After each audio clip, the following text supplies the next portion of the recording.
back door.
Hello. Okay, I think I got one bit of it working. What is going on? Yo, I was just saying, Dumb Steel, thank you for the 37 months. Yeah, this is awfully quiet. Alright, let's get the stream audio probably working. I have no idea, but it's just disabled completely. 1 second, bear with me.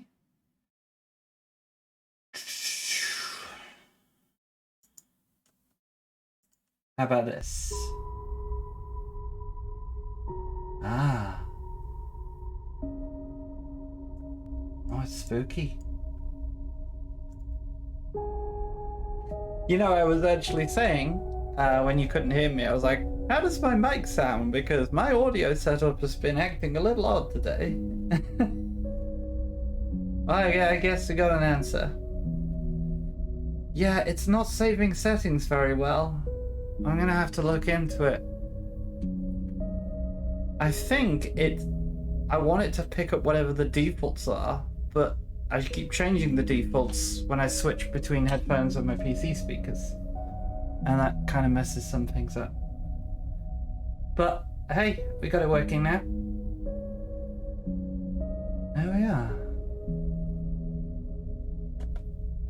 How is everyone anyway?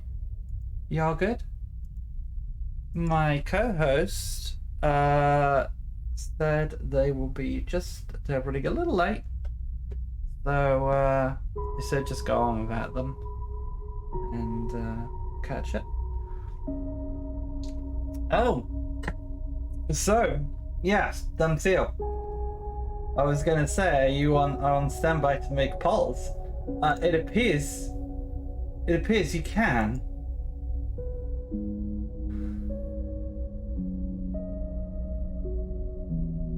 I can't make a bet. Who put 500 points on this? It's just a test.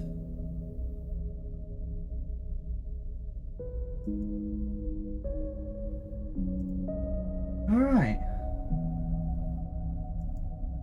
Where do I choose the outcome? Manage rewards.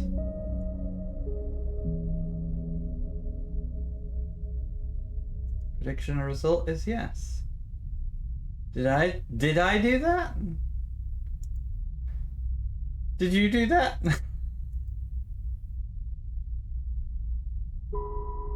Okay. That's cool.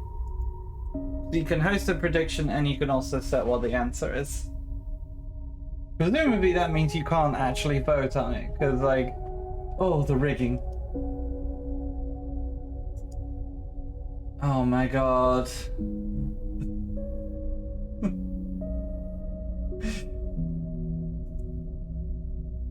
Wow. Okay, so this has become a thing, huh? Alright. If you want to throw some points in.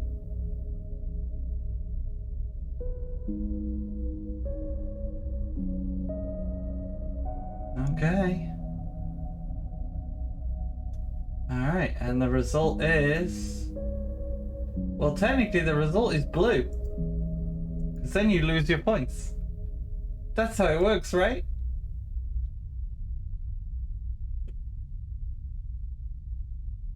Ah. Okay, right. Well, I'm going to show you a video game.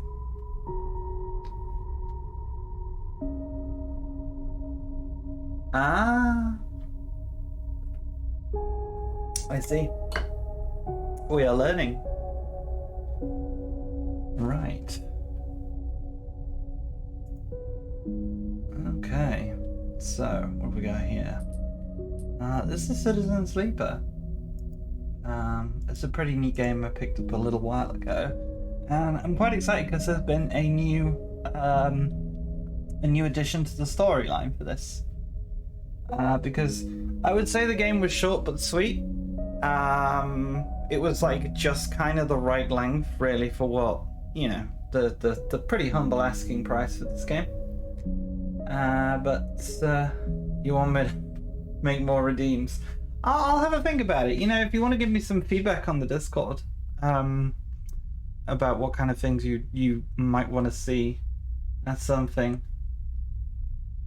This is a gamble stream. Oh god.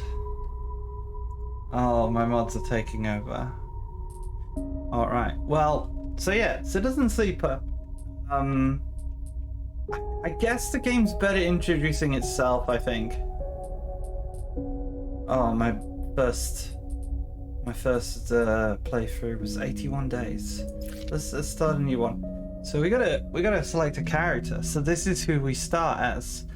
So we are a sleeper. Basically, as far as I can tell, our human body has had its consciousness transferred to like these worker drones, and the idea is the drones can do lots of labor while, you know, a human body eventually fails, but like a worker drone body, you know, can be more specialized, can be stronger, faster. So people trade away their physical forms to be transferred into these drone bodies, usually because they need the money. In a way, they effectively are selling themselves in order to do this. The story discovers a bit more about this, but basically all we know now is we are a worker droid, or a corporation. But what kind of worker are we? So we got an operator. Operator works with drones, high precision remote machines to perform complex tasks from a distance. Sleepers assigned to operator work are usually cerebral and precise people. So yeah, we get a bonus to interfacing smarts. We get to work with computers and stuff a little more. But we are less physically tough. The form isn't very physically tough, usually because we usually sit back and watch drones do the work. Also, apparently we get a cool jacket. You say that, Pancraro, but yeah, there's, well, you'll see. Ah, we got an extractor, so this is kind of an opposite scenario. Oh, got a bit of, looks like a bit of damage on this one. I guess it's a pretty rough work. You can actually see all like the muscle fibers. So this is a tough form. Extractors work on resource extraction, often in hard vacuum environments. Sleepers assigned to extractor work are often confident, self-sufficient, and a high level endurance. Oh yeah, we also get perks. Sorry, I've just forgot this one. So the perk here would be chance to gain cryo in interface actions. So cryo is money, and there's a chance we'll just basically be able to download some Bitcoin every time we interface with computers. This one here, Sunbathe dice action allows energy recovery at home. So as long as we are able to just chill out and look at the sun, we can actually gain energy, which we need each day to do tasks. Much like our meat bodies, our drone bodies need energy. And they do that via, well, typically via rest and processing foodstuffs, but photosynthesis is a way around that. So yeah, not the brightest thinker, but we have extra strength. We also have the machinist. A machinist repairs and modifies automated systems used in industrial resource extraction. Sleepers assigned to machinist work are usually diligent, careful, and structured people. Okay. So with this one, we get a bonus of engineering. That's actually like physically working with machines and tools. Chance to gain random scrap item on engineer rolls. And engage. Approach a problem head on. Engage is kind of more of a combat force thing. It is our sort of ability to sort of stand up for ourselves and physically sort of, you know, barge in a bit. It's usually used in very spur of the moment decisions, engages. So yeah, Dumb Seal, thank you for the 37 months, but can you do a poll between machinist, operator, and extractor? My previous, if it helps you guys, my previous playthrough was as an operator as well. Hey Sansby, thanks for the follow. A poll? Now I'm really testing you. You have to do something with 3 options. Can you do that? If not, I can probably tab out and do it.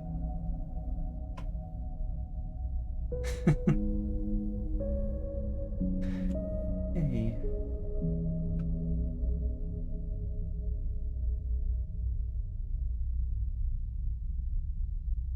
Oof. It's warm here tonight. What's the options again? They are machinist, operator, and extractor.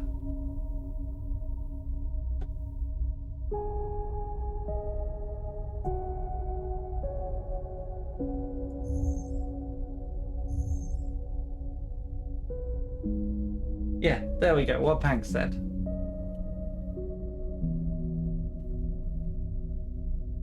All right.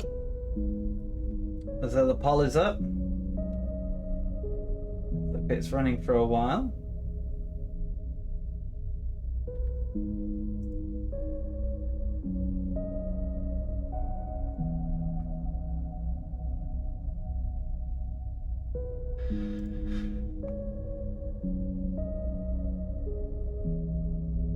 Oh God! If it comes to a tiebreaker, I'll do it. But so we got 2 for machinist, 2 for operator so far.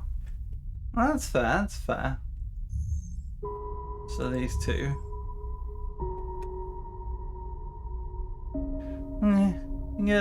I like both of these because they get little robot companions. This guy does not get a robot companion. He gets a wrench. Like some kind of giant gas-powered... Is that a wrench? Or is it a gun? I don't know what the hell that thing is. It's a tool. That's for sure. Probably a mining tool.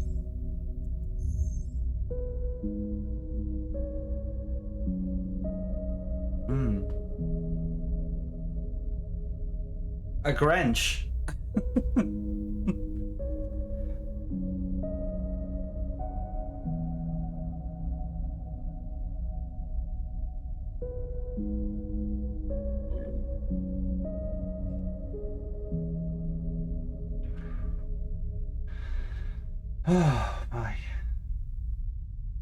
Well, it looks like it's going to remain a tie.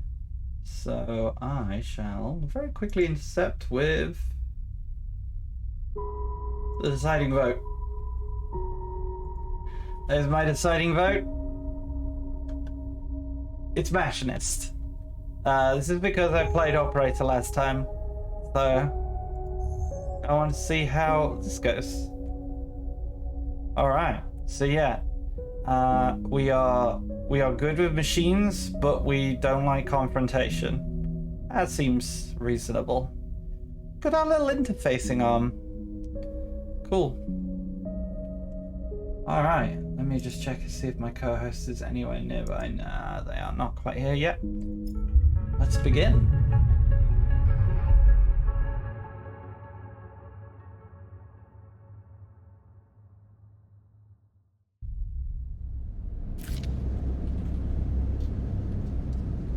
Okay, so this is a very narrative game. So I'm gonna have to probably do a lot of reading. So bear with me.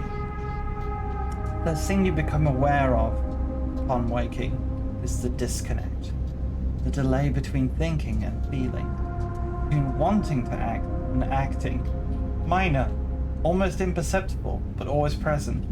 Yo, that's dyspraxia.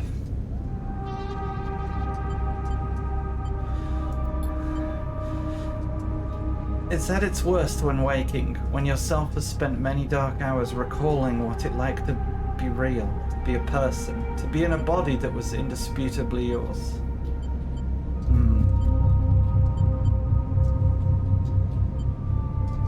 Shall we think about the body that we used to have? Or forget our past, forget our beat space body?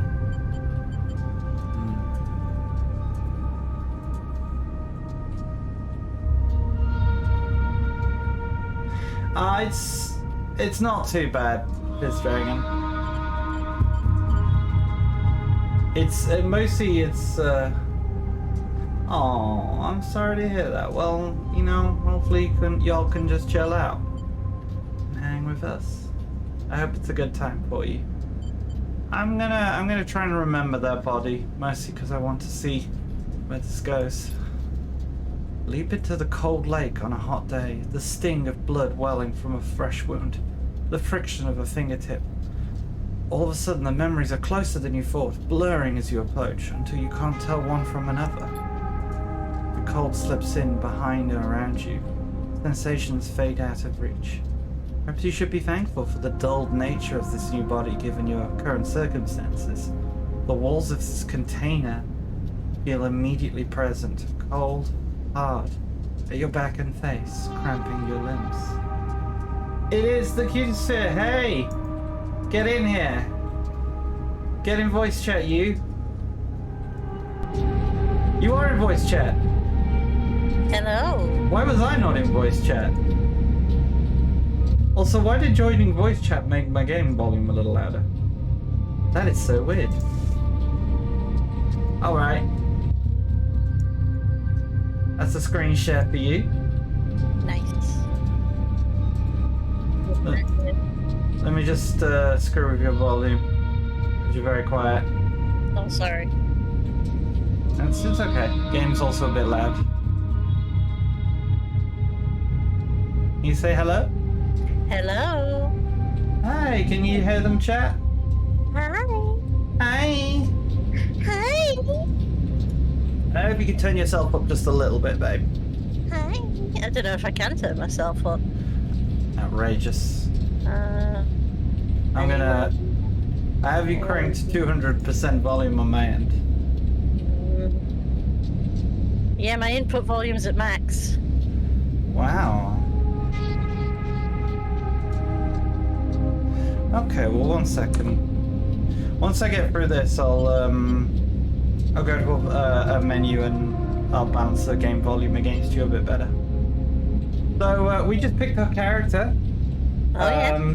Yeah, we are playing as a machinist. We do machines. Wait. I thought you said this was Yahtzee. Yeah, I'll get to that. Okay. So we are playing a sleeper, which is kind of like a person who used to have a human body but sold it to a corporation to get a android body, so they can basically work in certain environments and such. Hopefully, trying to get out of work servitude from it. We're not sure what our situation is right now, though. But we were. When we get out of work servitude, do we get our old body back? Good question. I refuse to answer. What I will say is we chose our profession, which was we were machinists. So our whole thing was like working with dangerous engines and machines and interfacing with like, repairing spaceships and stuff like that. Okay. Hey, Sashimi Shiba Inu. Thanks for the follow. Hi. Shiba Inu. Hi. Oh yeah, it's Sashimi Shiba Inu. I get it. I see it now. Nice. So, if you're friends with Dumpsy, are you the Shiba Inu I did a drawing of? Yo! Oh, it's great. Wow. Hey, yeah. Welcome. All right. Okay. So yeah, we haven't gotten far at all. We've woken up somewhere. We've remembered what it was like to feel human. And now it's feeling very, very cold. And apparently we're in a container where it's cold and hard and cramped. Where are you? You resist the desire to stretch, knowing that the claustrophobia comes next. Retreat a little from your central nervous system. It isn't painful, not like you used to know pain, at least.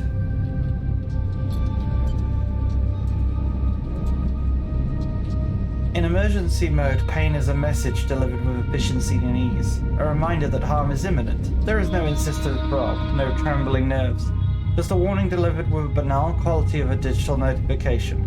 Right now, there's thousands of them. So yeah, it appears that one of the things we can do is change the way that pain feels to us. So it doesn't hurt, it just, we are simply aware of it. And apparently we are wrecked in pain. I see. So, remember the plan or remember the others? No, I don't know what that means, but what should we do? It sounds like most important would be to remember the plan. Stay focused. Yeah. You mostly remember that it wasn't a good plan, but then your options were limited. And once you got the itch to get out by any means possible, it was either that plan or something much worse. Okay. It was at least simple. Collapse the shaft, drift away into the chaos, slip into cargo processing, seal yourselves into containers, and just hope the freighter left before you were missed. I think we might have escaped indentured servitude in our robot bodies. No way. Some were lost in the shaft. Others never found the meeting point. Only a few made it to the containers. But the freighter, as far as you know, left. That feels like enough. Enough to know that you might no longer be on that grim and heartless rock. Even if, in the airless hold of a freighter, you might freeze solid long before you reach any destination.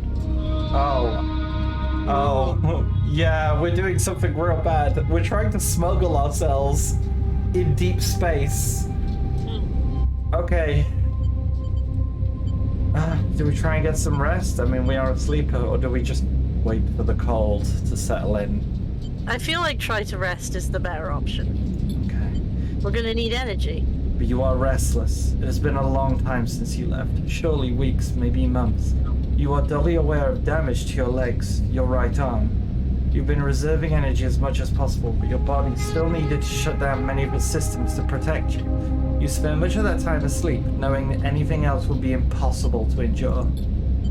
You feel the weight of that impossibility begin to gather. It is time to sleep again, to nudge this false body into inducing delta waves in your emulated mind, and once again recoil into a dream of when you were once a person. Time passes. The cold creeps further in. You feel something. Warmth. Not true warmth, but the indication of its presence. Your joints release from their rigor. Sound, too, everywhere. Screeching and shimmering so loud, Your body ducks your hearing to protect its senses. Then light, white as the cold, softer and softer, until a haze of dirty yellow, a figure appears. You are out. Ooh. We've woken up somewhere.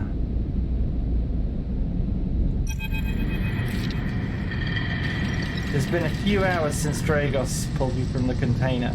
You sit huddled in the corner of his scrapyard, swaddled in reflective folds of a mylar blanket. You are slowly coming back to consciousness, back to life. You stare at the ornately curving element of an improvised heater. Oh, we got salvaged. You are surrounded by angular, incoherent lumps of ships, some corroded beyond recognition. Others still can... Your skill surprises me. Transmitting cybernetic modules. Thank you. You still can't say it, huh? It's a lot of saying one go. Sashimi Shiba Inu. Sashimi Shiba Inu? Yes. It's a bit of a tongue twist, actually. Sashimi Shiba Inu. Sashimi Shiba Inu. Anyway, thank you. Look, you got a little egg next to your name. Little Tamagotchi egg. Maybe one day it will hatch. Who knows? Who knows what will arrive? You just gotta keep subscribing to find out. Wow. That's how they get you. That's how they get you. How they get me, that's for sure. Others still carrying glassy wounds along their edges where plasma rock sliced them apart. Wow.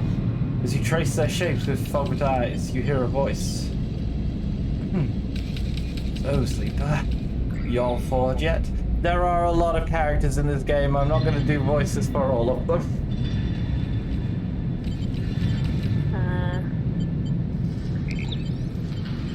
I'd be friendly. They saved us. They helped us. Almost. Never seen one of you come in like this. You frames must have better perseverance than Sub-Zero back. Seen more than a few of you frozen solid to hull plate, or inside out of locks in my time. They weren't so lucky. Dragos comes into focus, shrouded in makeshift tech. His headset with his glinting eyes, the mark of a drone operator. On his shoulder, one of his symbiotically linked drones perches, its irising eye locking into you with an unflinching stare. Hello! My name! I love this art style for this character. Yeah, this game, like, I'm not gonna lie, the character designs in this game rule. Last living sleeper came through this yard was a while ago. They didn't last long. You struggle to read his expression beneath the tech. He seems lost in a memory for a moment. Perhaps he's just figuring out what to do with you. Okay. Do we just listen, or... What do you want to say? This feels pretty right. What happened to them? Yeah, this is from what happened to the previous sleepers. Ignore your question. I won't ask what led you to do it. You sell yourself to a corporation. And I suppose you know you can't go back. Your old body, that's theirs now. And you're just software. A rogue emulation, illegally possessing corporate property. You're not alone. You remember biometrically signing the forms, the cold floor on your feet as you padded to the sleeper cells, the promise of a life off-world. But as you do, you get the now familiar sensation that these things aren't your memories. These are things you know, but not things you feel. You're no longer that person. You're an offshoot, a copy. What you won't know is what's ahead. At least the last one didn't. There's no easy way to put it, but that body of yours is falling apart. The same for any sleeper that makes it out. S&R wants to protect their property, but if they can't keep hold of you, no one can. You remember that too, at least rumors of it from the other sleepers. Planned obsolescence, a built-in dependence on regularly administered supplements that were part of your routine. Stop taking them, and your body begins to shut down, separate from your emulated mind. How long has it been? How long do you have? Fucking corporation, literally like gets you to sell your body away so you can become a robot worker for them, and then literally has you depend on, like, designs your robot body to depend upon an injected drug so they can keep you forever. That's smart Absolute business. They don't want these robots, like, becoming self-sufficient and not needing jobs with them anymore. But there's a mind here. Mind is a life, right? Yeah? I guess they don't care about if you live or die. How long do you have? It's arguable whether it's a mind. It's a copy of an existing mind. Well, true. But now, Sleepy, you're one of the lucky ones. He glances up and away towards the glassy dome of the yard. The Eye is the best place you could be right now. The Eye? The station. You'll see soon enough. Gregos impatiently shifts his way. Look, I've got things to be getting on with. He trails off. There's an old freight container I've been using as storage out in the stacks. We haven't been pulling in as much valuable scraps these days, so you're welcome to it. Something wells up inside you. Emotion. Fatigue. You shakily get to your feet. He's given us a container to live in. Aww. Alright, you go head on up there. Looks like you need some rest. Well, that Dragos fix back into the Rex. His drone's already converging on a rusting hull. Plasma flashes silhouetting his spindly figure as he returns to work. Alright. So, welcome to Erlin's Eye. Life on the Eye runs in cycles, during which you can talk to characters, explore areas of the station, and perform actions. At the end of each cycle, you need to head to your current home to rest. Resting will move time forward on the station. Head to an empty container location to rest and end cycles. So cycles are days, basically. And we can do a bunch of stuff, but we end the day when we rest, because there is no night or day. We're in a space station. Okay. Yeah. And I guess we want to sleep right now. I'm just gonna... I can't actually fuck with the volume too much, it seems. Those are not great options. And all this. Also, we can view our character. So this is us. We've got a little guy. And it looks like we may... Wait, is he like a robot Beppis can? Robot Beppis can? No, but look, he got a little... It's like a can, he's got a ring pull and It does seem everything. to be made of a can, yeah. And we may have... Oh, it's a little rough. That's Bepsy. Bepsy. Bepsy's our robot, I love him. So this is where we level up. So we start with a +1 to engineering tasks, and we start with this chance to gain random scrap whenever we do an engineer action. We are not good at tackling a problem head on, which is usually the more sort of direct confrontational stuff. Yeah. So we're very non-confrontational, and we're good with robots and machines. Okay. Big mood. Alright, let's go to the container. All cycles need to end rest to prepare for the next one. So this tells us a little bit about what we get for doing this. So this will give us a double minus to energy and a minus to condition. So wait, double minus to energy, that doesn't seem right. Maybe I'm reading that wrong.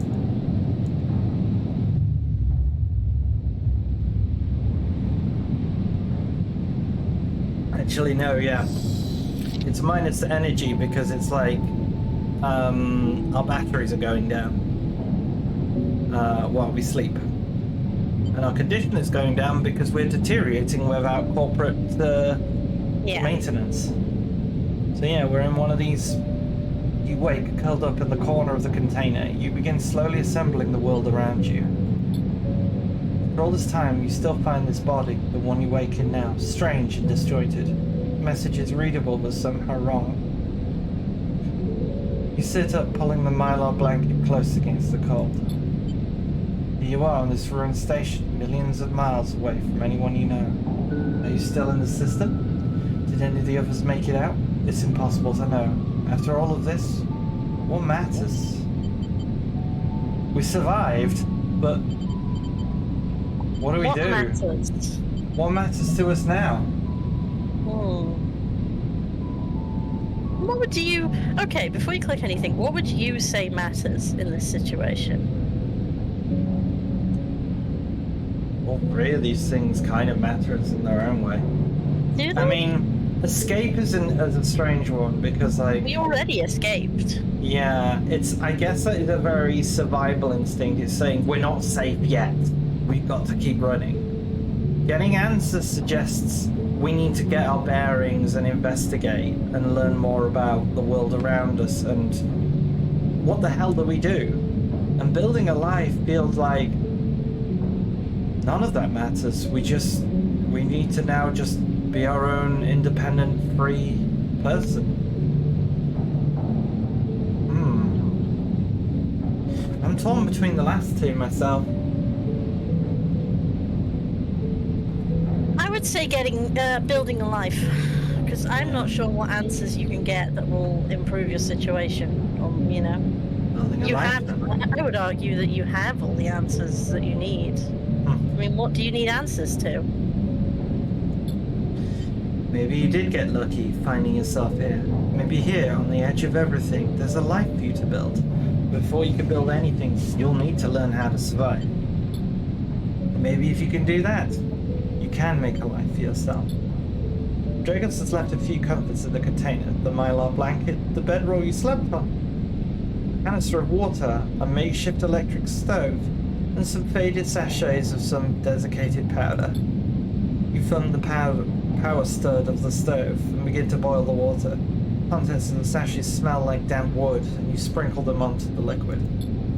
As the pungent smell washes over you, images from your restless sleep come back to you. A ring, like a station, but a skeletal, ghostly. A web of threads pulling at your skin. The constellation of bright polygonal shapes, like angular suns, burning into your mind. There's something unpleasantly visceral about these images, and it's long after you finish drinking before they begin to fade. You tidy away the stove best you can and try to gather enough energy to greet the day. Okay. Alright, so, it's Yahtzee time!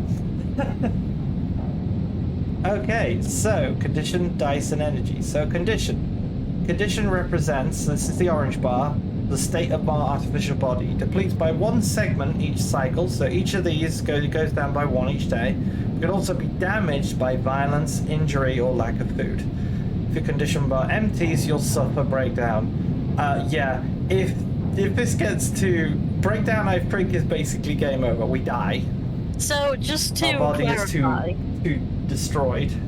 just to clarify, you, someone who moans every time you have to roll a dice in any game because you complain that you have bad luck, are playing a dice roll based game. Listen, you're simplifying the thing too much.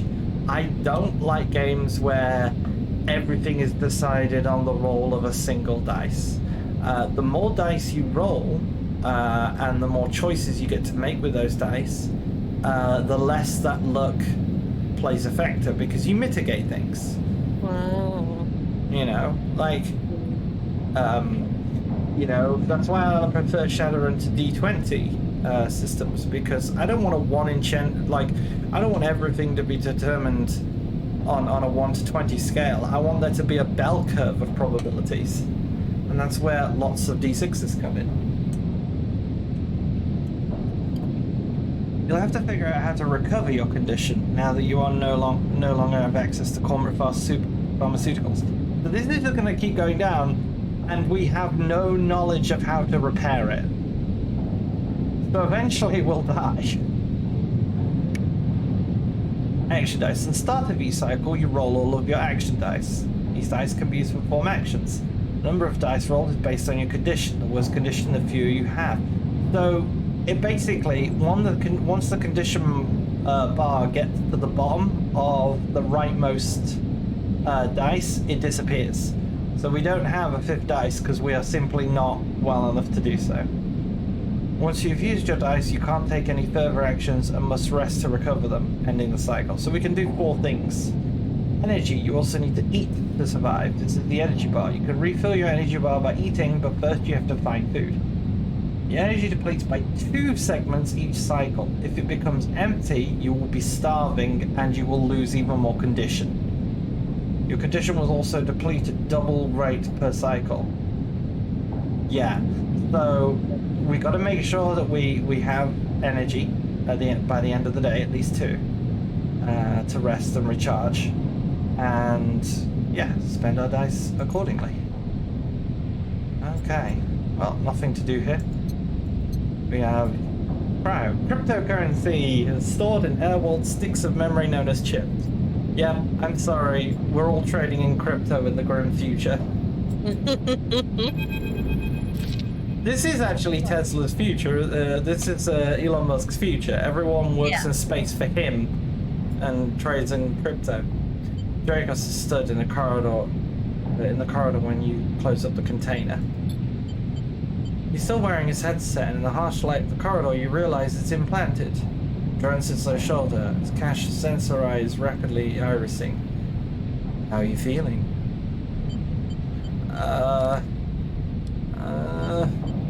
Not good.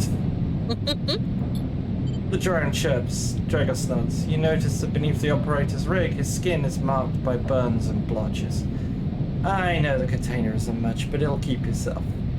So I'm not going to chit-chat for too long. You well enough to work? I mean, he did save our life. I kind of get the feeling he's wanting our help. Sure. Alright then, he nods. At the yard is simple stuff. We hack the old hulls down, sell them off to the shipyards, or run the bright market dealers for cryo. Occasionally we pull some tech out, something of a bit more value, but most of what comes in is scrap. Hey, we work with machines, maybe we'll be good at salvaging. Our currency is apes. It's hard to find good hands here, but I figure as a sleeper, you'll be used to manual labor, and obviously I'll slip you a few chits of commission based on what you turn up. And Saska benches. These pulls a handful of metal bars, walled cryo isolated from the market. I like that, isolated from the market, as if just the air around it is the market. It's what we use for trade out here. He stuffs them back in a pocket. Look, I wouldn't usually do this. In my opinion, you'd best be suited to moving on as quick as you can, and sleepers, well... With things being the way they are for me, they are. I need the help. Why? Things are a little tight, that's all. I owe a little cryo to a client here or there. Pauses, thinking of something else out. Look, just come down to the yard when you're feeling fresher. There'll be plenty to do. Nods distractedly, turns and walks away, the drone hopping along ahead of him. See you later, he calls back. Looks like it's time to get to work. Alright, well... Was that a spaceship there? Could be. It's hard to tell. Well, it's got an engine. Or at least a frame. There's like a frame for an engine here. I can't see the mouse, remember? Oh, I mean this big yellow thing. On the left side of it, there's... so... Oh, there's a spaceship on the right there as well. Okay, so... Well, we're at home right now, so let's go to the yard. Sure. Okay, so this is how the game's actions actually work. Actions are the primary way you interact with the world, assisted sleepers. Form an action, click and drag your chosen action dice to the slot. So we have options. There'll be like different things you can do in each area. You can drag the dice to them, and the higher the number on the dice, the more chance of success. So positive is a good success, like a very good success. A white is we just get by success. Red, the action fails, okay? Actions reward you with clock progress, energy condition, or items depending on their outcome. So, basically we get rewards, or clock progress is we might have to do an action like 6 times or something. We have to succeed 6 times total for the whole action to be completed. Something like that. Action dice affect outcomes as follows. Yeah, okay, there we go. So better dice are better. Oh, yeah. So, repeatable action. Either critical or repeatable. Critical actions can only perform once, so we're going to make sure those are good. Risk. So, safe. No loss of condition, energy, or cryo. Negative outcomes mean cryo or energy loss. Dangerous ones mean that even successes and neutral can mean cryo or energy loss. So we might lose energy or money, but if we fail it, we can actually injure ourselves. So ideally, the more dangerous a task is, the bigger the dice number you want to save for those, right? But it depends on what you want out of them. Skills. This is the action required, either engineer, interface, intuit, or engage. Okay. The modifier. 0 + 1. Okay, so yeah. So, some actions require a +1 to perform. So, you know how we get a +1 to engineering? That means any dice we put in it. So, say we put a 4 in, into an engineering roll, the dice becomes a 5, and we get the result as if we'd rolled a 5. So, it's better that way. Are you with me so far, babe? I think so. It'll be obvious once again. Right, okay, so we got we got some things here. Right. So, debt called in. Dragos is tied up in something ugly. If he misses a payment or two, things could get nasty. Ah, so this looks like a timer. And basically, I'm going to assume that this timer will tick. I think this timer will tick each day until it fills. Every salvager knows they're one lucky haul away from the next payday. So it looks like if we help him out, if we fill in this clock before this clock gets filled in, it's a positive outcome for him. Yeah. Because we're helping him out. Yeah. So he doesn't go into debt. So there's two things we can do. We can do manual salvage, which means it's going to take some time to cut your way through towers and salvage, but you're no strange to load. So this is endure. We just physically rip stuff off. It's time consuming, but it's safe work. Yeah. Hull dissection. Even the rustiest hull can hide valuable components and materials. Extracting means cutting carefully. So this one is more of a you got to be. It's a riskier thing because if we make the wrong cuts, we could lose. But we are an engineer, so we're good at that. But if I were to take this dice here, all right.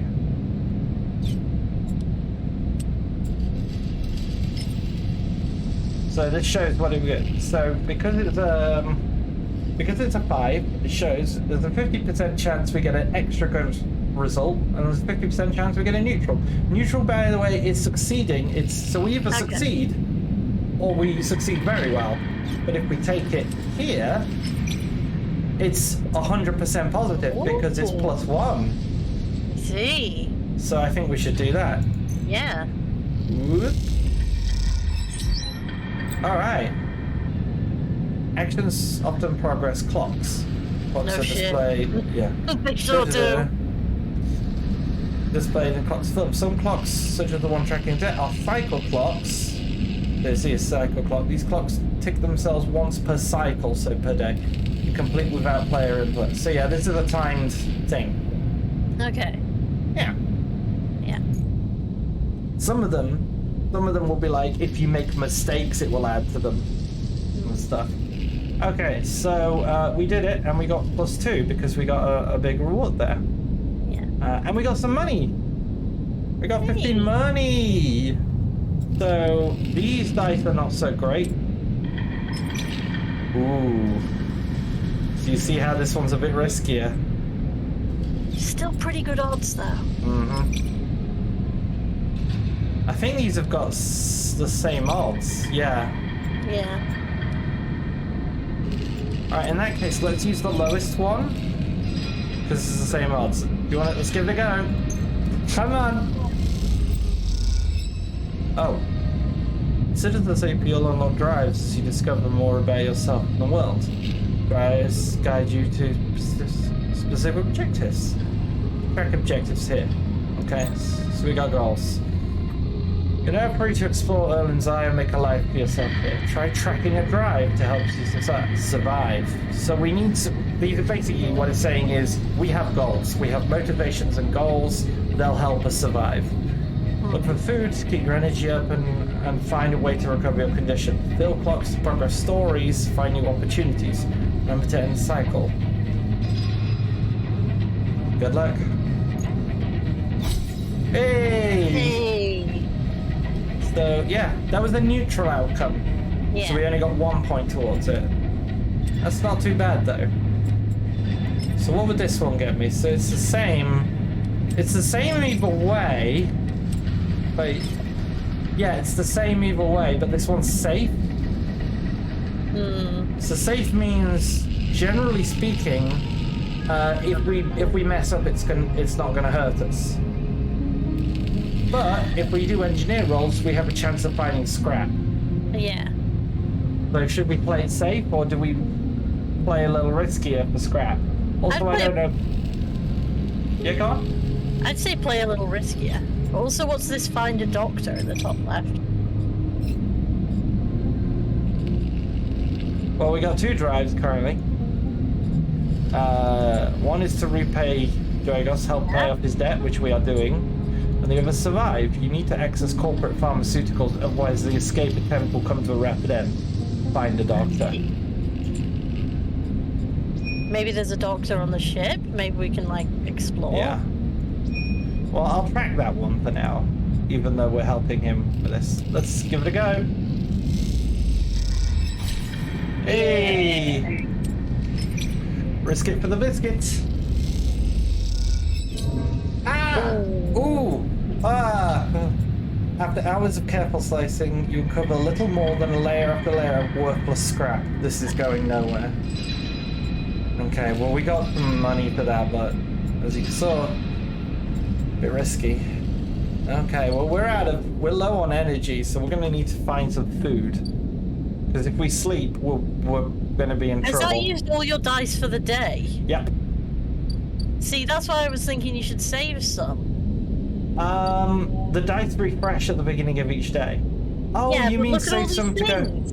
You know, you're right. I didn't think that there was other stuff to do. I thought you knew what you were doing. I spent the day in the yard. We made some money. Look, it's fine. We just need to find somewhere to. So this thing here, I think these things here denote that these. See, there's like a little cycle around the edge of them. Yeah, yeah. Nobody here right now, but after 8 cycles, somebody will be here. This one here. Every 4. So what's this? The rotunda. Okay. We have no dice. Yeah. So exploring the rotunda unlocks more options. Stealing the dock plans. That's a good way to get to know the place. Danger. Yeah. Yeah, it is a risky business. Oh, what's this? Alright, yeah, we have to explore. We can't find anywhere to go and look for food or anything because I spent too long working at the docks. Well,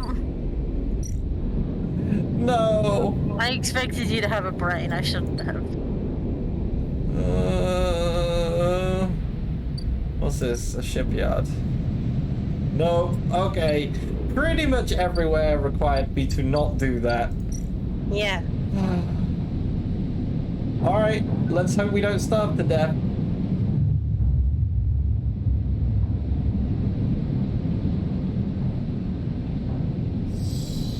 Starving. This time you don't wake up. Instead, the ghost of the station, that shifting skeletal ring, surrounds you. For a moment you are gone, absent from your own body, stretched out across a colourless void. Then the connections start to establish themselves, threads tugging on the edge of your mind. These threads become vectors of an exchange, then extensions feel your thoughts slipping away down to them, dissolving into millions of distributed nodes they connect to. You see the station? No, you feel the station, like a web of texture in a smooth black liquid. I'm gonna look. I don't feel like touching webs in my dreams is a good idea. Even though you have no eyes, no sight, you see, feel the map of the station. No, not the map of the station, but the map of its connections. It's a looped cloud with spokes and spires that jut out from space. It is an ingrown thing of obsolete loops and severed pathways. It is a system, a map, and a territory all at once.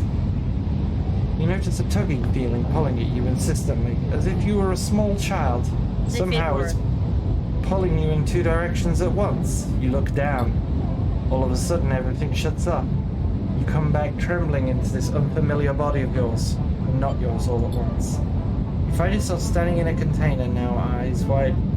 Eyes now open to the dark steel walls. You feel a change within you, a shift. You close your eyes for a second. You feel it waiting there. The station splayed out across your mind. A storm of connective nodes waiting to be explored. And then it is gone. Alright, so if we got away with it. We are starving, but if we sleep this time we're screwed. Yeah. But we did lose one condition, which means we lost a dice. This game's hard. So I think we got a new thing. Or we will be getting a new thing real soon. Which is when we close our eyes, we see the station differently. We see strands, connections. Okay, so we can't really work the docks today. We need to go and explore. So where do we go? Do we go to the Rotunda, the old docks? We go to the Bright Market. Find food.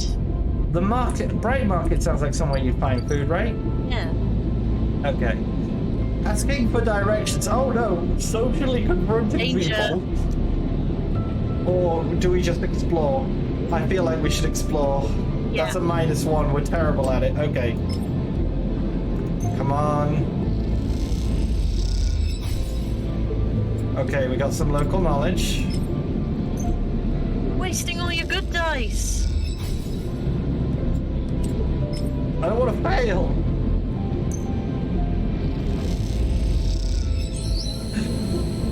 Oh, we got a positive one. You keep your attention on the crowd as you pass.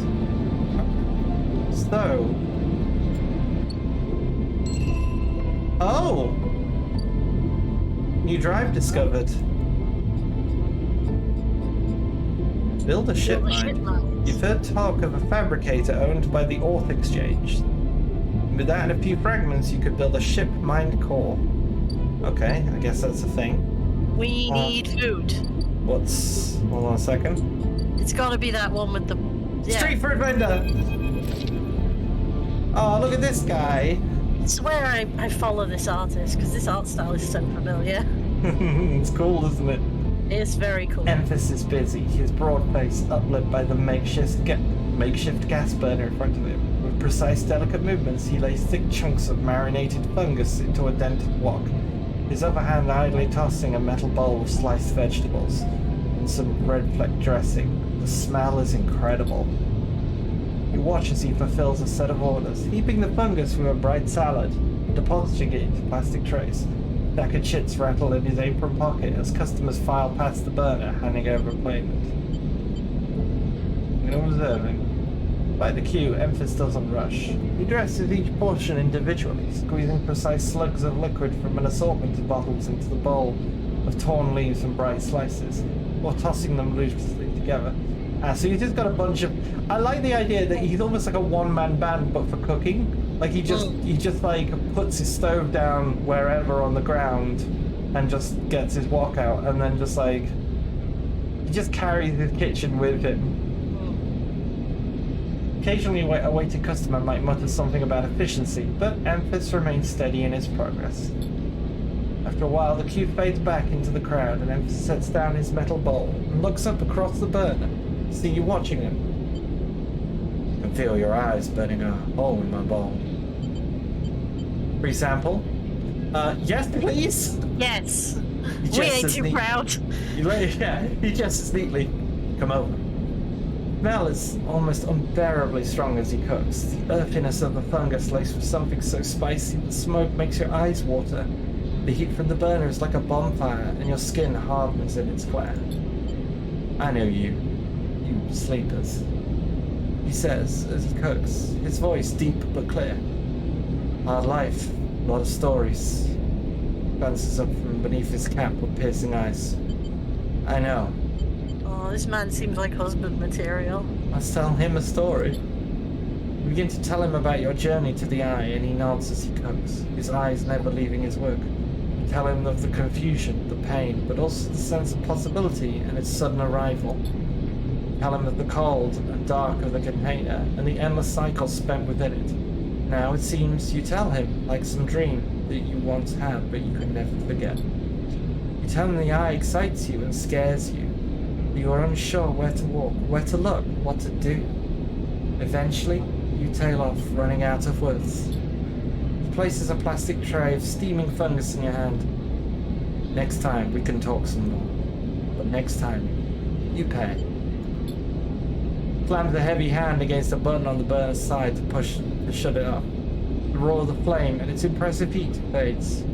Next time then, sleeper. Waves you away and begins to oil the wok.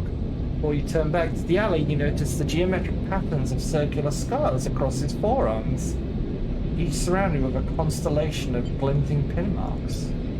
You walk away, and as you take a bite of the rich, spicy, delicately sweet fungus, your taste senses light up like a fusion reactor. Oh, you'll be back. Oh, hell yeah! That's some good fungi. So, I'm into him. yeah, it seems like we get 3 energy back from his good shit. So we have a doctor and we have the hardware exchange. I'm gonna have a look at the exchange before we look at the doctor, because I get the feeling it's like, all right.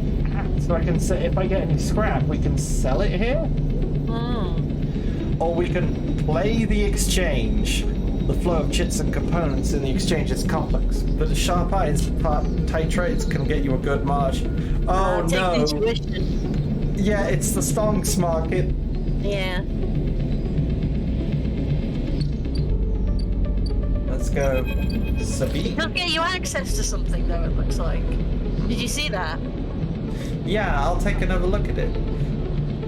So we're at a hat block. Next comes the call from the enforcer at the door. You shuffle down the flickering hallway towards the open apartment door. Keep your head down and your shoulders high in the queue, trying not to bring attention to yourself. You were thankful for the tip-off. The doctor was operating at his place. That was when we were searching around. This must have been the other thing we found. But now that you're here, you're not so sure. The gang enforcer on the door, the flickering light strips, the decaying hat block. They've all made the long queue test of your nerve. But your options are few, and without a supply of stabilizer, this body, your body, will suppress a shiver and shuffle forward to the front of the queue. Try to find something to distract yourself. Let's have a look at this bouncer. The enforcer is looking down the corridor and dared to glance at him. His purpose is unmistakable. He's here to intimidate, to threaten, and if necessary, carry out those threats. His broad shoulders are framed with a metal exoskeleton. A couple of mirror-like implants sit below his eyes like mercury teardrops. Is this Mr. Jensen? Subsidiary sense input or aesthetic markers you aren't sure. You also aren't familiar with the geometric blade-like tattoo on his arm. You make a note of it. You avert your eyes as he looks back. So we got a big guy who's got like exoskeleton like powered arms and shoulders.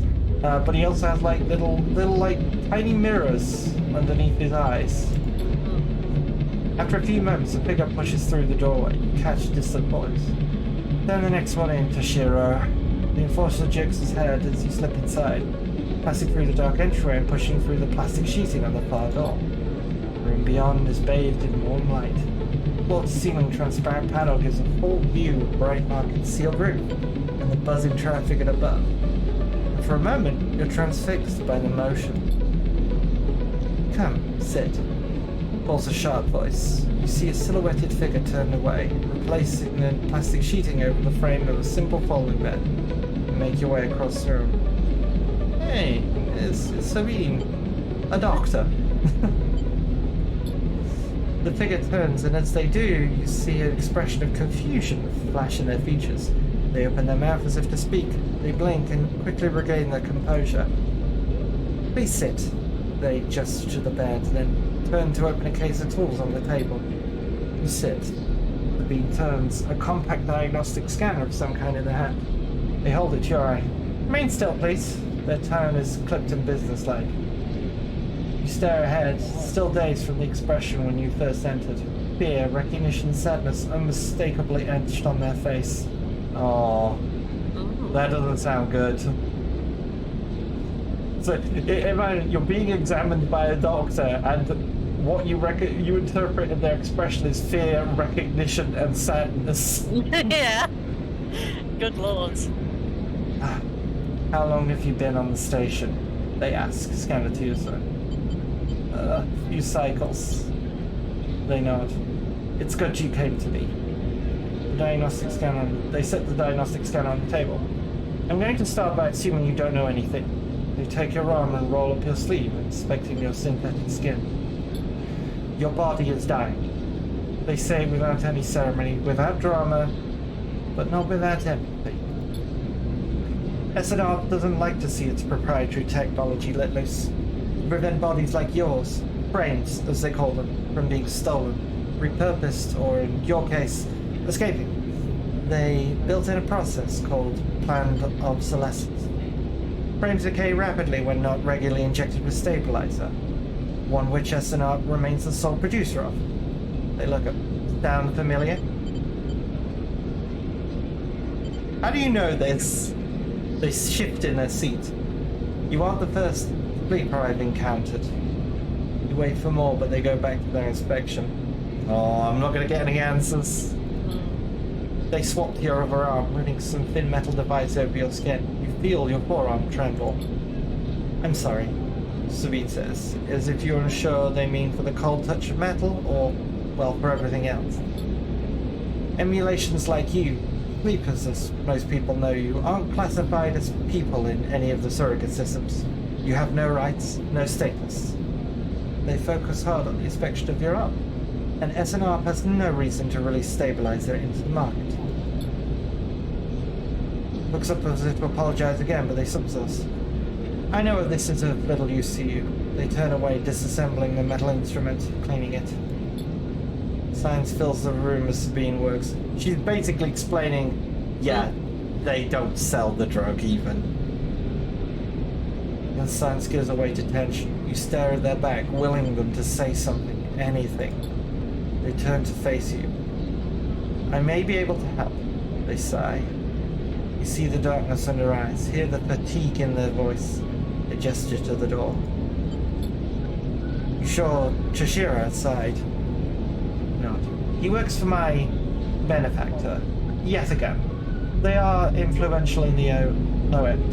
They gave me the space to work and run the door and take the profits. At the same time, I have to fix up their enforcers, tend to their implants, sew up their wounds. Look away. But yet again has connections. Smugglers from the Starboard Belt. Mercenaries working for corporations on Ember. If they could source the stabilizer, maybe you'll have a better chance. Now this doctor has an agreement. She gets to work here and gets a guard, but she also has to, like, she's the crime syndicate's doctor. Yeah. But hey, if we're after illegal goods like drugs on the black market, trying to secure drugs on the black market for a body that doesn't feel quite our own does kind of feel like a big move. Sets down their slate, their notes complete. This is dangerous, and it'll be expensive, but I think we can do it. Why help me? Sabine walks away to the window, their face dappled by the shadows of passing roads. Let's just see if this works first. I'll let you know when I have a lead. You nod and leave. Sabine is still staring out, unmoving. When you reach the lower level of the market, you look back up through the panels of the roof to see if you can see their face. But the room looks dark against the lights of the market. You duck your head and walk off into the crowd. Also, was Sabine referred to as they, them in that whole thing? Seems so. I feel like they were. Yeah, there's not been much on the way of pronouns. Yeah. Yeah. Okay, so they think they can source some stabilizer through yet again, but it's gonna take some cycles. Okay. 3 days. They're gonna try and do that for us. Well, we don't have any dice. We got some money. We could go buy some more shrooms. Okay, so if we drag some money in here, 15 cryo, we'll get some more energy. Bungus fan. Emphasis doesn't trust people easily, but he noticed regulars. So if we buy from him specifically, eventually we'll become like a favored customer. What else have we got? So, low-end gates. This is for pay the toll. After some spaces cause trouble in low-end, yet again impose the toll for entry. No one gets in without paying. Right, so to unlock more stuff up this way... You gotta pay a toll. Yeah, we gotta pay the toll to get in the crime lord's hole. But you gotta make sure you still got money for food. Alright. It's a shame we can't just give Drago some of our money and be like, yo. I don't think it's that much. No. Yeah, I think what we're getting like a less than 1% cut, aren't we? Alright, well, we got enough to survive. Let's sleep it out.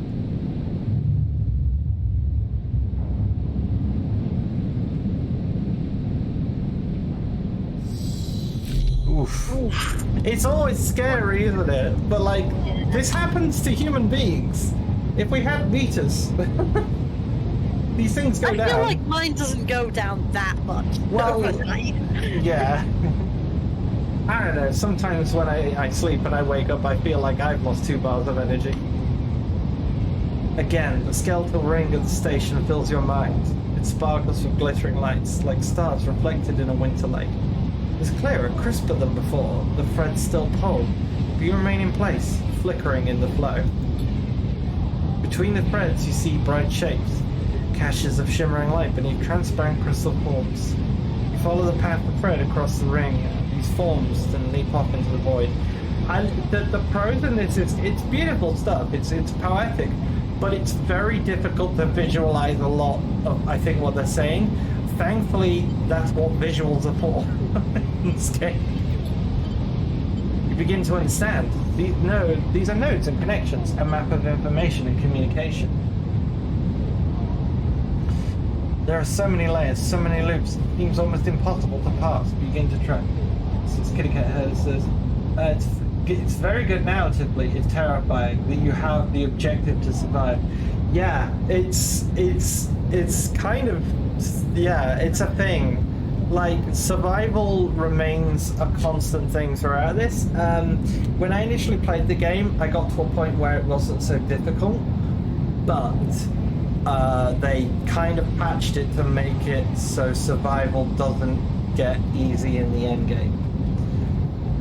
So you always have to be mindful of your resources. So we focus on the threads or the nodes. So I assume if this is like information, the nodes are like servers and the threads are connections between them. So I'm going to focus on the nodes. The nodes are glassy, bright, but in all this flow, the only solid and fixed points. You approach one, a pyramid or a triangle. Different dimensions are difficult here. Lean closeward. Inside, shifting layers conceal a tangle of threads, a meeting point of exchange. Before you can glimpse any further, the glass clouds hardens, cutting you off. Threads and nodes, passages and puzzle boxes. One leads to another. There is so much here. So many answers, so many questions. All you need to do is follow the paths and open the boxes. You look across this ghost landscape of exchange and see an opportunity. But then, that insistent tugging again, pulling at you. You look down and see 2 lines, 2 threads pulling in different directions as if they were tied around you. The first leads out, away from the station, into the inky black. Someone out there is tracking you, hunting you, following the thread to you. They are in a ship, and the ship is approaching ever closer with each cycle. The second leads in, pulling deep into the station. Your gaze follows it. This time you see something, a sphere shimmering above a strange angular body. A pulse shoots out from it, passing over you like a torch beam, testing you, tasting you. You open your eyes, time is short. So, two things out there are focused on us in terms of information. One is someone on a ship who is coming for us. The other is something on board this station that is scanning us. Hunted. Someone out there is tracking you, following your trail.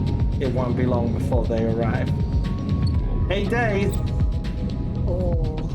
Something has changed inside you. You can now access the data cloud of the Eye, a network of decaying protocols and data caches.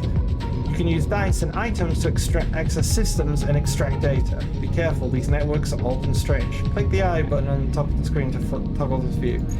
So yeah, this is a new thing. We can now see the network of the station. Oh. And there are nodes. And they are encrypted nodes. But if we have a 2... Oh, okay. Data actions allow you to extract data from the networks of Eye. They work like dice actions, but in order to unlock them, you must match your dice to the one displayed. If you have a +1 or +2 modifier in the interface skill, you'll be given more possible dice to match. You get like a range of dice as opposed to the absolute. You can use any dice that matches the dice displayed. Once unlocked, the data can be extracted. So, if we had a 2, we could drag a 2 into here and basically access this node and get whatever's inside. That could be currency, it could be information, it could be specific data that we could trade. There's a 2, a 1, Havenage agent. 2. There's a circle, Solheim Gate. Okay, this apparently needs some kind of cipher. 3. Remains of a corporate company broken long ago by hackers. So we don't have to do this stuff right now. We've also got physical mundane tasks as well. Yeah. I think you should go get some food, and then you should do at least one thing to help Dragos. Yes, that seems fair. This yummy. Hey, +3 energy, +1 to fungus fan, -15 cryo. Nice. Thanks, Emphys. Alright, still going to be some days for that. I don't feel like gambling in the auto exchange. We could explore more. I want you to use at least one dice to help Dragos. Alright, yeah, let's do that now then. Okay. So the +1 means, what's this factor? 50% positive and neutral. Okay, let's use this one, because it's only good. Hey, +1 and we get 50 money. Yeah, you can browse around now. So we got the shipyard. Oh, we have an engineer thing. You don't have the connections to do skills. You can get a ship builder to notice them you might be in. I see, so we can just do some... If we help out at the shipyard, someone might notice us and... That's an engineer one, though. It is an engineer one. Let's give it a shot. We get a little bit of money, but we get... yeah. The only way to know the shipyard is to work here, no tourists. So, as you can see with this one, this will give us access to this area. Now, we don't necessarily have a reason to, but much like how we had to search this area to unlock these possibilities, we have to unlock access to places.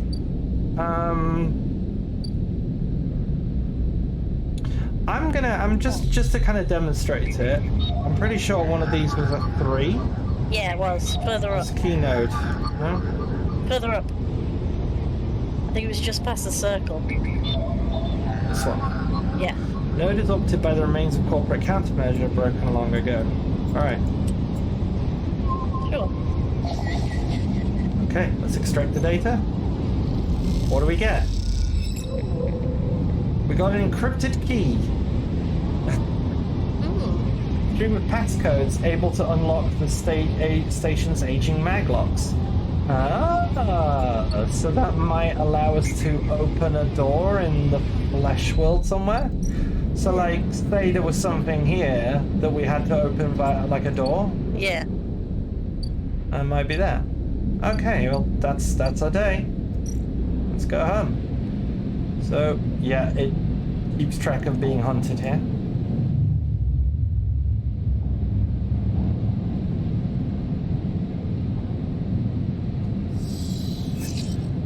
Okay. Ooh. Well, that's a good dice, though.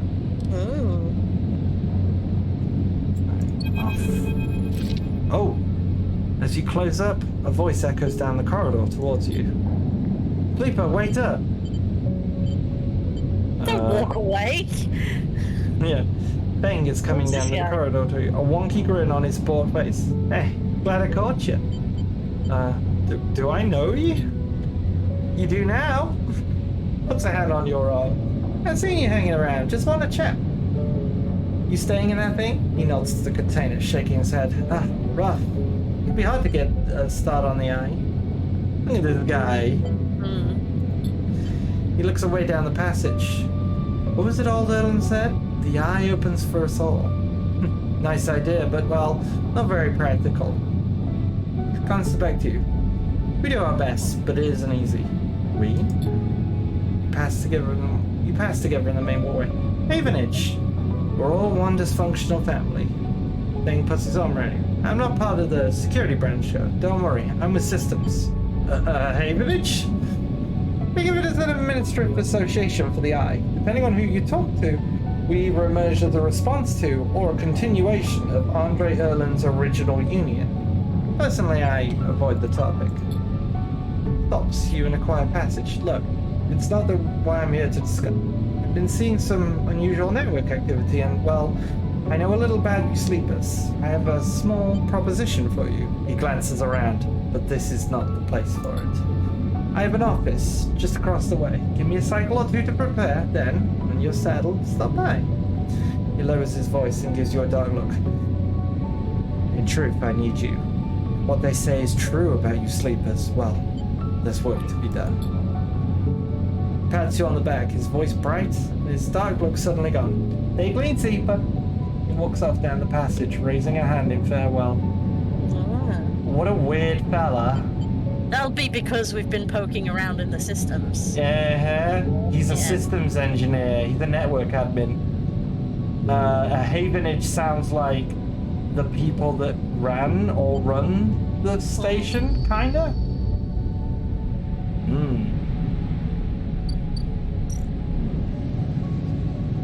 All right, I'm gonna do some. Get some food. Okay. One more food will fill us. Will fill you to full, yeah. Plus, it means that if you take any, if you take any damage from bad hits. Yeah. If we get screwed over. Yeah. Okay. Help Drago. One thing I am concerned about is this. How much is this stabilizer going to cost? We might want to think about saving some money. I know, but we still need to eat. Okay. Just checking. It's one day before the ship arrives. All right then, Drago. Let's guarantee a success. Yeah. Hey, if I use this now, there is a 3 in 4 chance that we unlock this now. I like those odds. Hey! Come on, baby. Oh, and we got scrap. We got a lucky roll on the scrap. Nice. All right, useful salvage. Okay, so we leave, and I'm just going to track repaying Dragos because we have a new thing. You arrive. The buzz of activity at the yard. Red blinking lights flash across the dark shape. A vast dark shape suspended below the dome. They flicker across scorched hull planes and bent structures, filling from the holes in the twisted shape. The cutter is huge, been torn apart by some violent encounter. She's a beauty, ain't she? Dragos stands to the side, focused on the hulking ship. What is it? That, my friend, is A-grade scrap. I should thank you. The place was on its last legs when you turned up, and now look at this. The ship descends slowly, its interior visible through multiple hull breaches. You struggle to gather the same enthusiasm of Dragos for this monstrous craft. Can't help but think what became of its crew. Oh, but yeah, look. So now because he's paid his debts off, he can work on a big ship. Yeah. So what happened to the ship? What do you mean? I managed to convince our salvager friends to give me to me on credit. That's what happened. No, what happened to the ship? Yeah, because he repaid off his debt. Yeah. Not my concern. The ship creaks like a calving iceberg as it reaches the base of the yard. Dragos is visibly excited. I know I said you shouldn't stick around, but I'm gonna need some help on this one. Drones start to crawl over the hulk, their lights illuminating flashes of dented hull. Watching you wonder if you arrived in a similar fashion, locked inside that container. The wreck of an SMR freighter lowered into the yard like a corpse, ready to be butchered. Or was it the container delivered to Dragos on its own, a womb for your rebirth into the strange station? You shudder. Perhaps you could learn something about the ship. You might be able to trace the path that led you to this yard. After these past cycles, I think we are up to it. What do you think? You see the fading name of the ship in plain inside. Winterlight. Let's do it. Glad to hear it. Come back in a few and we can make a start. Real beauty, Dragos repeats. Much just to himself. You take one last look at the shattered ship as the drones start cutting, and then slip out the yard, feeling suddenly cold in the empty passage. Alright. And because we completed a drive, completed a drive. Each drive unlocks an upgrade point to upgrade your character. So actually doing things to their full and completing the storylines gives us points to level up. Nice. That's why we should do it. Sitting here working for money and just eating mushrooms is not enough. We need to get better. So let's go to our upgrades. Alright, so anything up to here costs 1 point, so we can't. Whoa. Okay though. Oh, that's huge.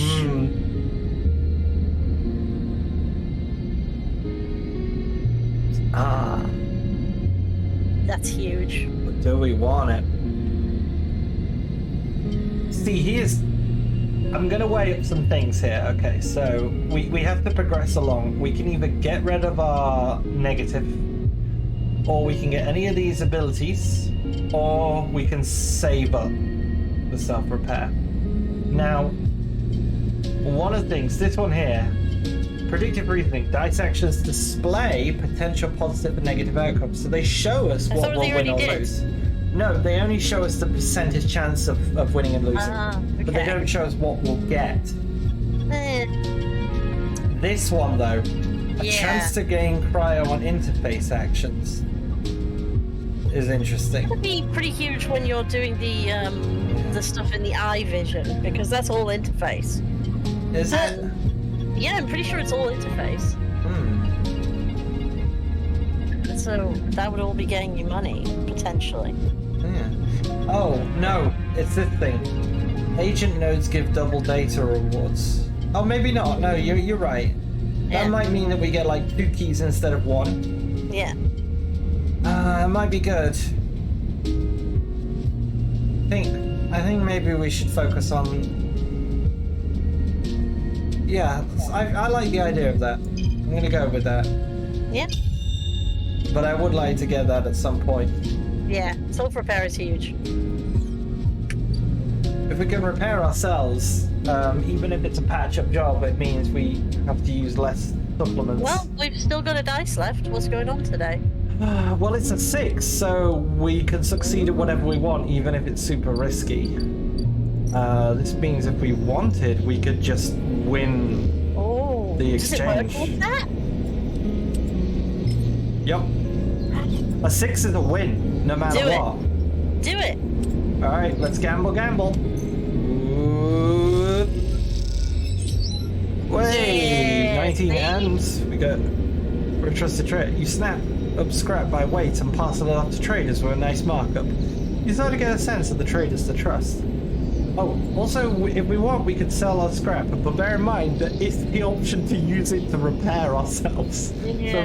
maybe we should hold on to it? Yeah, maybe you should hold I on. don't think, basically, unless we need the money really badly, I don't see a need to just do that. No, we're not hurting for money right now. No.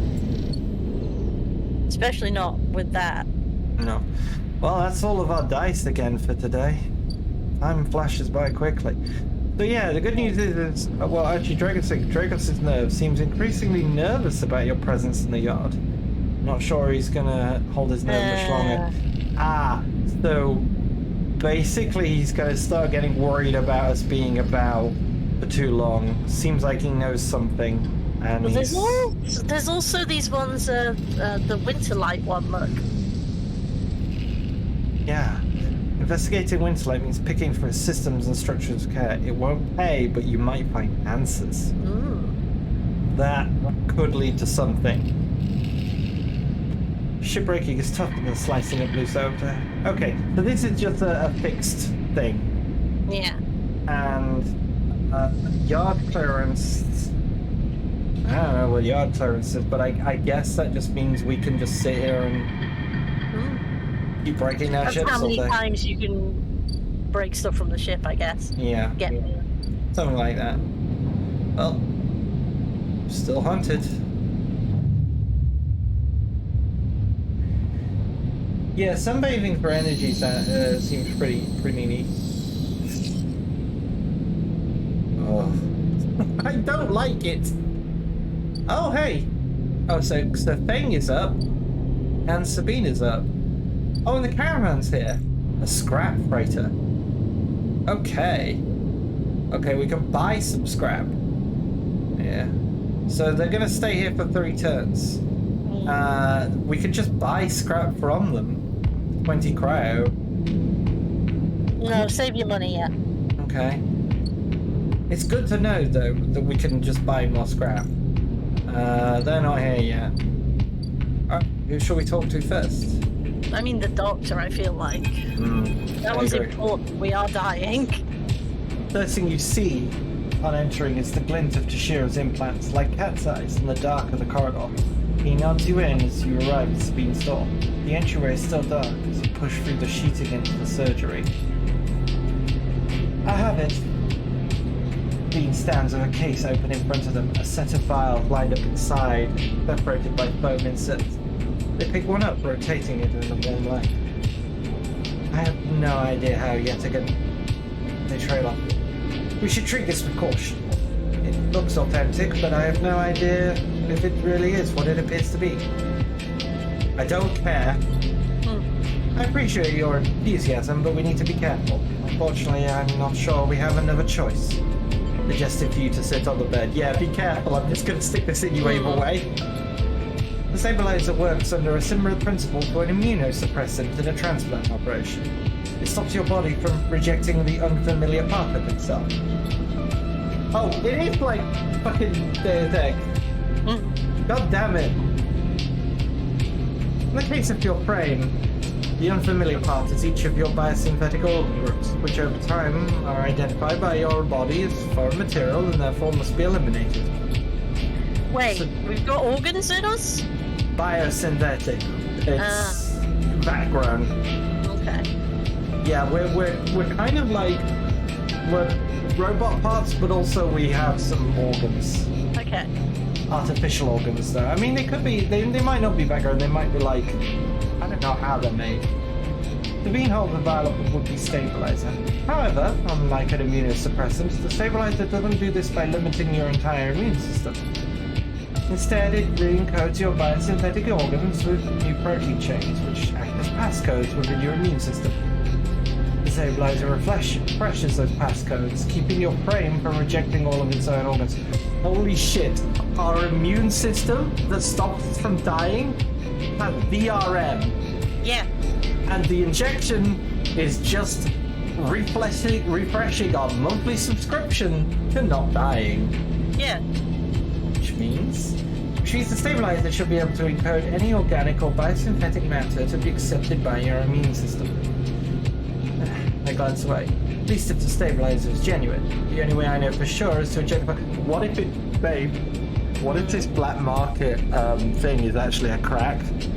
And when it injects into us, it starts playing absolutely banging chip tunes by Razor 911, like Razor 1911. That would fucking rule. You just inject it in, and it's just like pew, pew, pew, pew, pew, pew. Cool. I'll start with a small dose to limit the risk. How sure are you? I'm working on the best guesses here. But the the vials, it look authentic. Sabine cracks the glass neck of the stabilizer vial using a syringe to extract a fraction of the liquid. They tap the syringe and watch as if any sign might emerge from the clear liquid. You barely feel the needle, your frame registering the initial injection, but with little response. Ooh! A sensation begins to spread from the site. A fizzing, trembling wave that disperses through your arm with incredible speed. Your vision goes white, and when it returns, the beam appears encased in shards of sparkling light that slowly fade into darkness as you settle back against the bed. You swim in darkness, muffled noises, like an argument heard underwater, trickling waves of cold. When you sit back up, Sabine is sitting in a chair or window, facing away from you, backlit by the glow of their slate. Awake? Yes. Stabilizer is genuine. Sit down beside the bed. I don't know how Yetigan acquired a case of the stuff, but they did. The bean looks troubled, distracted. You should rest some more. But you're going to have to do that somewhere else. They gesture to the door. I have other patients. Sorry. Sabine nods towards the case. I'm afraid I can't offer you any more doses. You're going to need to pay for your next dose. Silence fills the room, and they return to the glowing slate. Looking around the room, it seems different somehow, as if things have moved or shifted. How long have you been out? The bean? Nothing comes free, sleeper. Remember that. You manage to get to your feet and wander out to the hallway. The queue stretches down the flickering corridor. The sheriff stands impatiently by the door and fixes you a glare as you leave. You lower your eyes as you stumble past, somehow faintly aware of the station spinning beneath you. Yo! It worked! Yeah. Alright. So, let's just see. Oh!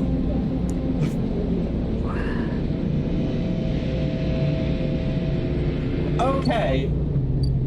So there we go. It's a full heal, but it costs 100 creds. We can work up to that. Yeah. Yeah, I'm sure we can save money. We're still being hunted or something, right?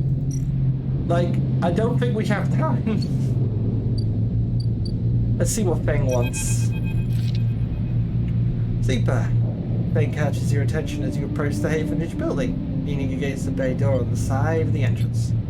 You approach. Easy to come in this way. Security, all that. You know.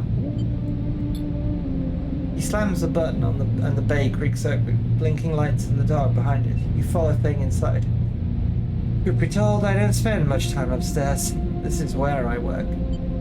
Door hisses as it closes behind you. The bay is filled with pieces of hardware, all rigged up to generators and diagnostic slates, and things you don't recognize that glow with a blue screen light. There's a chorus of hums that blends into a single wave of static, filling the dark corners of the room. Thing leans on a server rack and gestures. You like it? It's incredible. I love a good server room. He smiles widely. Thought you'd say that.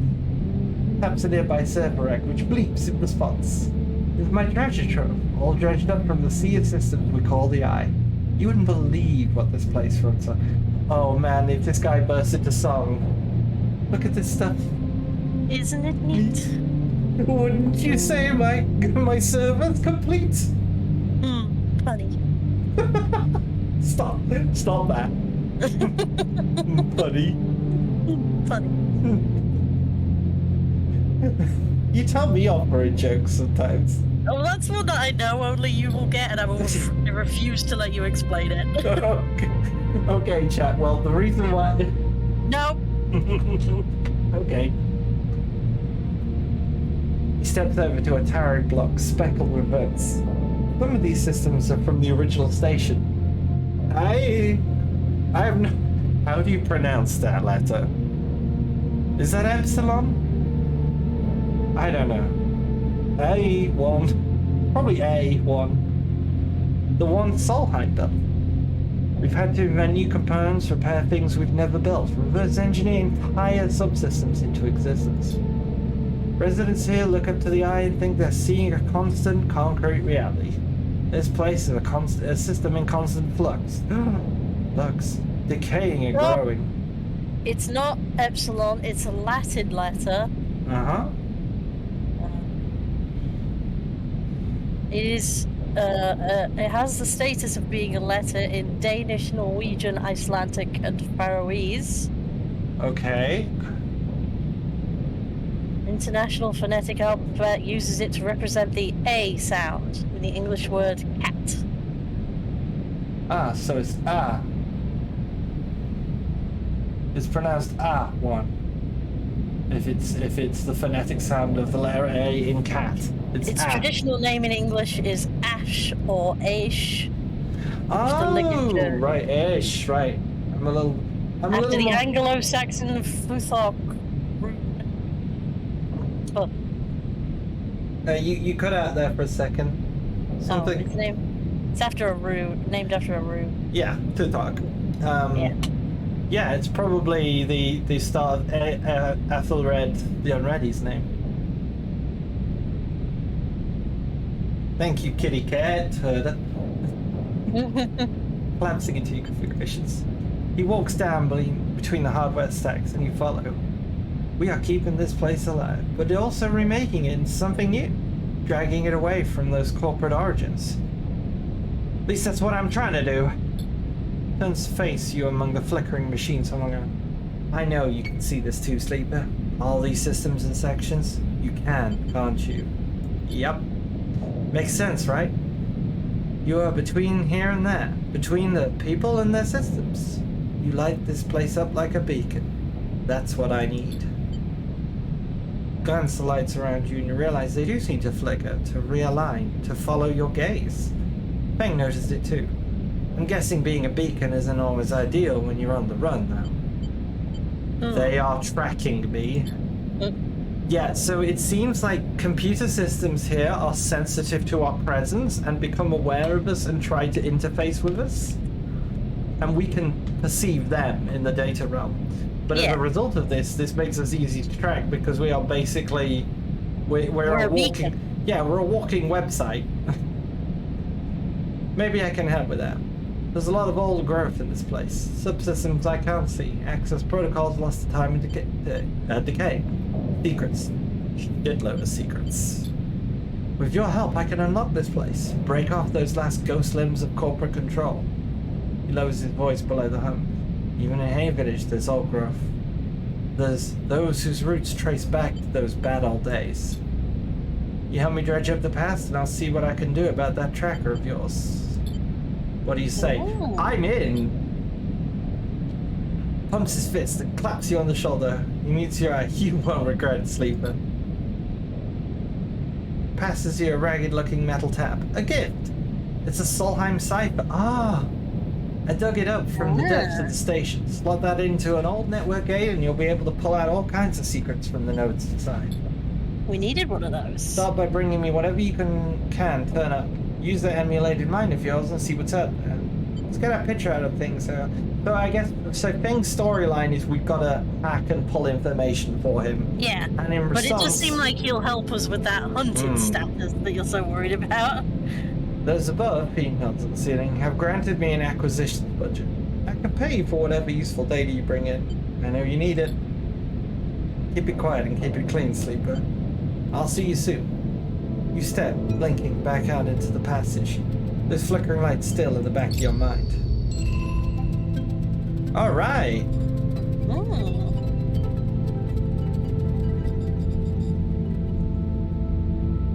Okay, so we completed repay Dragov. We have a lot of things. So study the Winterlight, get to know Emphas, extract the past, disable our tracker. Survive is still there. Alright. Well, first thing I think is let's crack this open.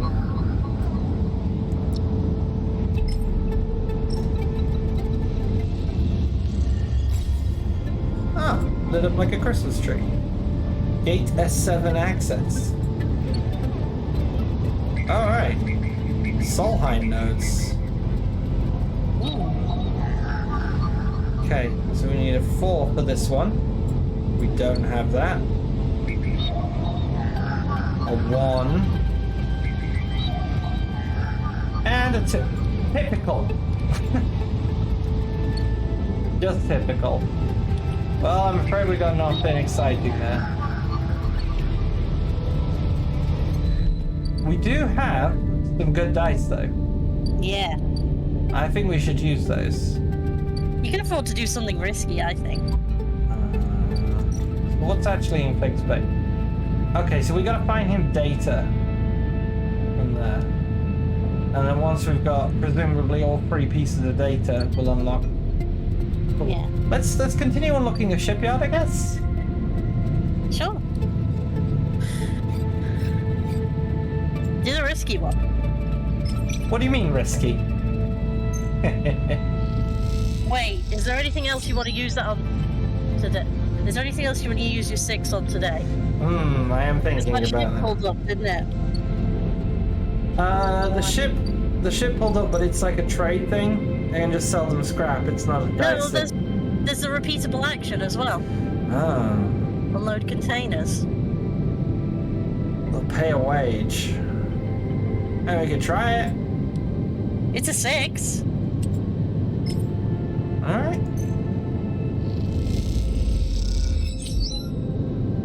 Okay, so there's another way of getting money. Oh, we got energy out of that.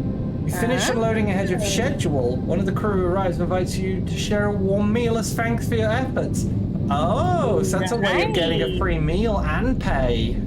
Nice, nice. Nice. I feel a little guilty for not going and seeing our boy, but yeah, no.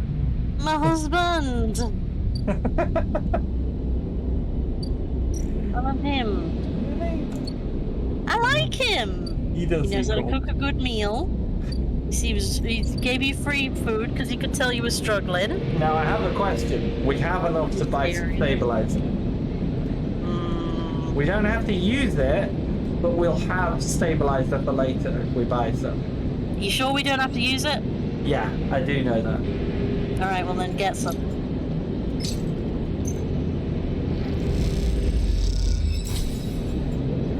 Oh, we got something else. Oh, a passkey for an apartment tucked inside the stabilizer vial. The sir takes it, hands you a vial. So we got something else. And we got... Interesting. Yeah. As you quickly leave the surgery, eager to be away from Tashira's glare, you notice something wrapped around the stabilizer vial, clutched tightly in your hand. You open your hand and a thin film marked with holes and sigils unrolls from around the vial. One end is a hard metal strip, a handle. It's the handle. Metal handle is worn and pitted, but you can see a set of numbers imprinted on it. 207F. Crudely scratched onto the handle and some later date, lower end. You hold the cloudy film up to light. It's perforated with ornate pattern holes. You make out a word among the markings. Passkey. Is it an entry key somewhere? So it's like, it's obviously like a key you slide into a door, but it's a handle. Yeah. So you slot it in and then you turn the handle. So it's also the door handle. For a moment, you consider going back to the surgery to return the key, but then quickly think better of it. Does Sabine want you to have this, or is Tashira passing on a message? Time to head to the low end and find out. Ooh. And we got an upgrade point for buying that. So that was pretty good. Yeah. Alright. Well, I think the low end is through here, but we can't go there yet. I think I don't know if we're gonna use sunbathing anytime soon. Partly because also we can afford to like work and earn mushrooms. Yeah. But I do kind of want to save up for this. I think this is very, That's very legit. important. I'm down with that. Okay. So we got a 3. We could even find something to hack to try and pull some random data. Or we could do some more shipbuilding. Or we could start work on the winter light. I feel like the winter light is really... This The one's- character's reaction to that was very curious. It's safe. But I Yeah. assume the negative just... Yeah, I mean, this is gonna... I assume what will happen is it will waste our time if we don't get anything. It's a lot, but then also... There goes patience. I'm gonna do this. Okay. I'm gonna give it a go. Ah, so we have a little info. Picking through the road cutter is slow when we start to piece together the impact patterns and blast marks. So as we're salvaging, we're also discreetly investigating the ship. Yeah. Alright. Well, let's go home. Right. So if we wanted, we can inject a stabilizer, and that will also bring us to full. Yeah. But we don't need to do that right now, because we got one earlier. Oh, you didn't check out the apartment? Was there no thing for that yet? We can't get there, we need to pay the toll. Oh, is it that in the toll area? Okay. Hey! Oh! Those sure are some dice. Hey, no, but we can use low-end ones on hacking. Yep. That's true. Alright. So we got 2 6s, which is very good. Yeah, that's huge. Hey, we could just do the exchange. Oh, Fucking gamba. go on. Rolling bones. Nice, I nice, kind of want to nice. do this because we're getting good money and trusted trader seems like a good thing. I'm gonna burn them on this today. Hey. Hey. Oh. They're Oh, trusted- play the exchange. Oh, hang on, no, there's something else unlocked. The ore Yeah. fabricator. Okay. Oh. Intriguing. Ship mines cannot be built from scratch, but if you have enough, salvage fragments can be reassembled with a fabricator. Ah, so if we get fragments of a ship mine, we can build them together to build a ship mine, which I guess is like a navigator computer. Oh, there's a yet again agent here. Some gang enforcer.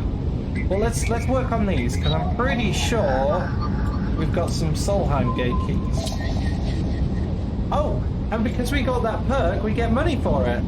Yeah, like I told you. I Okay, told so you yeah, this that was a right? huge one to get early. Yeah, I was right. All right, we got some Solheim data.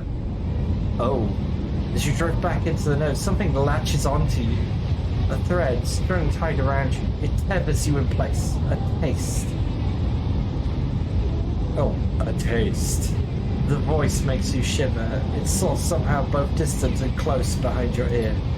You see a distant glint of light shut up. Suddenly a shape is at your side. It stalks around you, circling like a shark, like a wolf. Entity unknown. Astringent. Processing. What do we do, babe?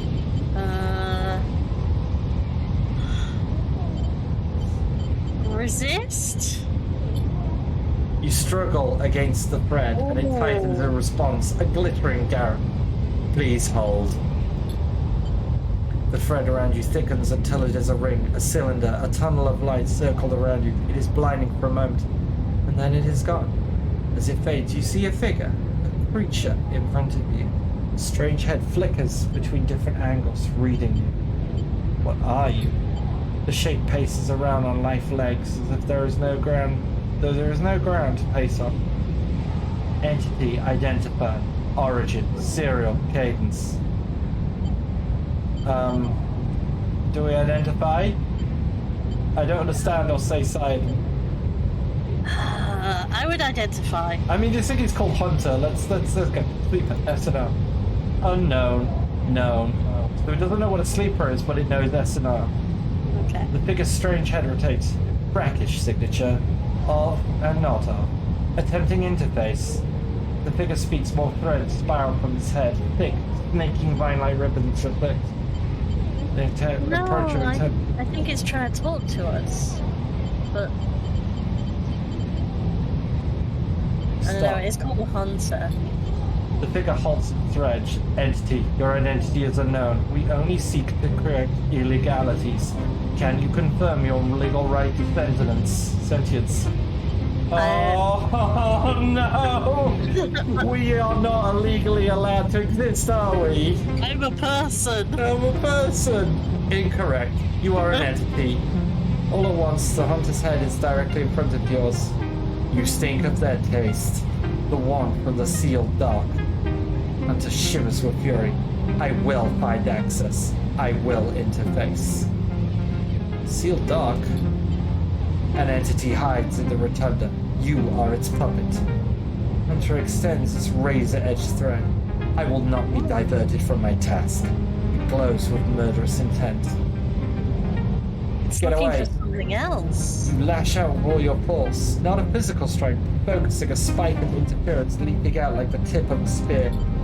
The hunter stumbles, shifts, separates. Wake up.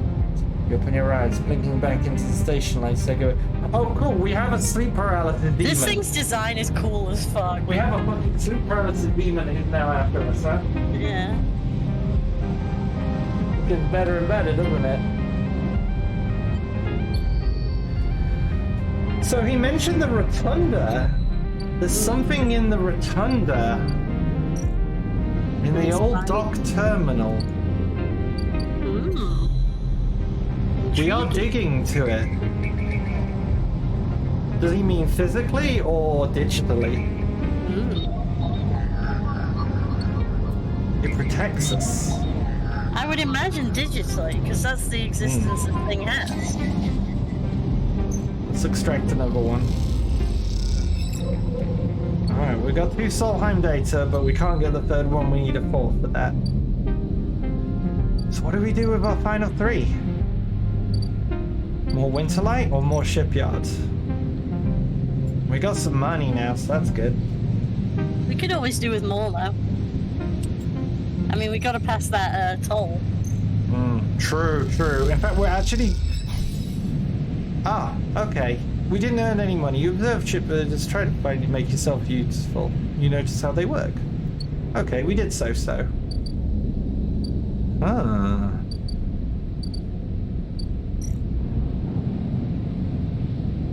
Okay. Let's rest up. I wanna get mushrooms. Okay, we can get mushrooms today, but then we won't be able to afford the gate. Oh no! We will be able to if we make some money as well. This is bullshit. Oh, we had a bad day of rolls. Alright, you know what? I feel like your rolls might be also altered by the amount of energy you wake up with. I don't think so. I think it's literally just luck, and we don't have it. It would make sense, though. Well, we do need to make some money. Or we could sell some scrap. No. We're not selling scrap, huh? Okay. Plenty of ways to make money. Alright, well, let's go back to the dockyard and let's give it a go. Hey, that's some stuff. Yeah. Come on. Hey, we're in. Oh. So we have Lemon Mina and unit assembly. Let's have a look at this.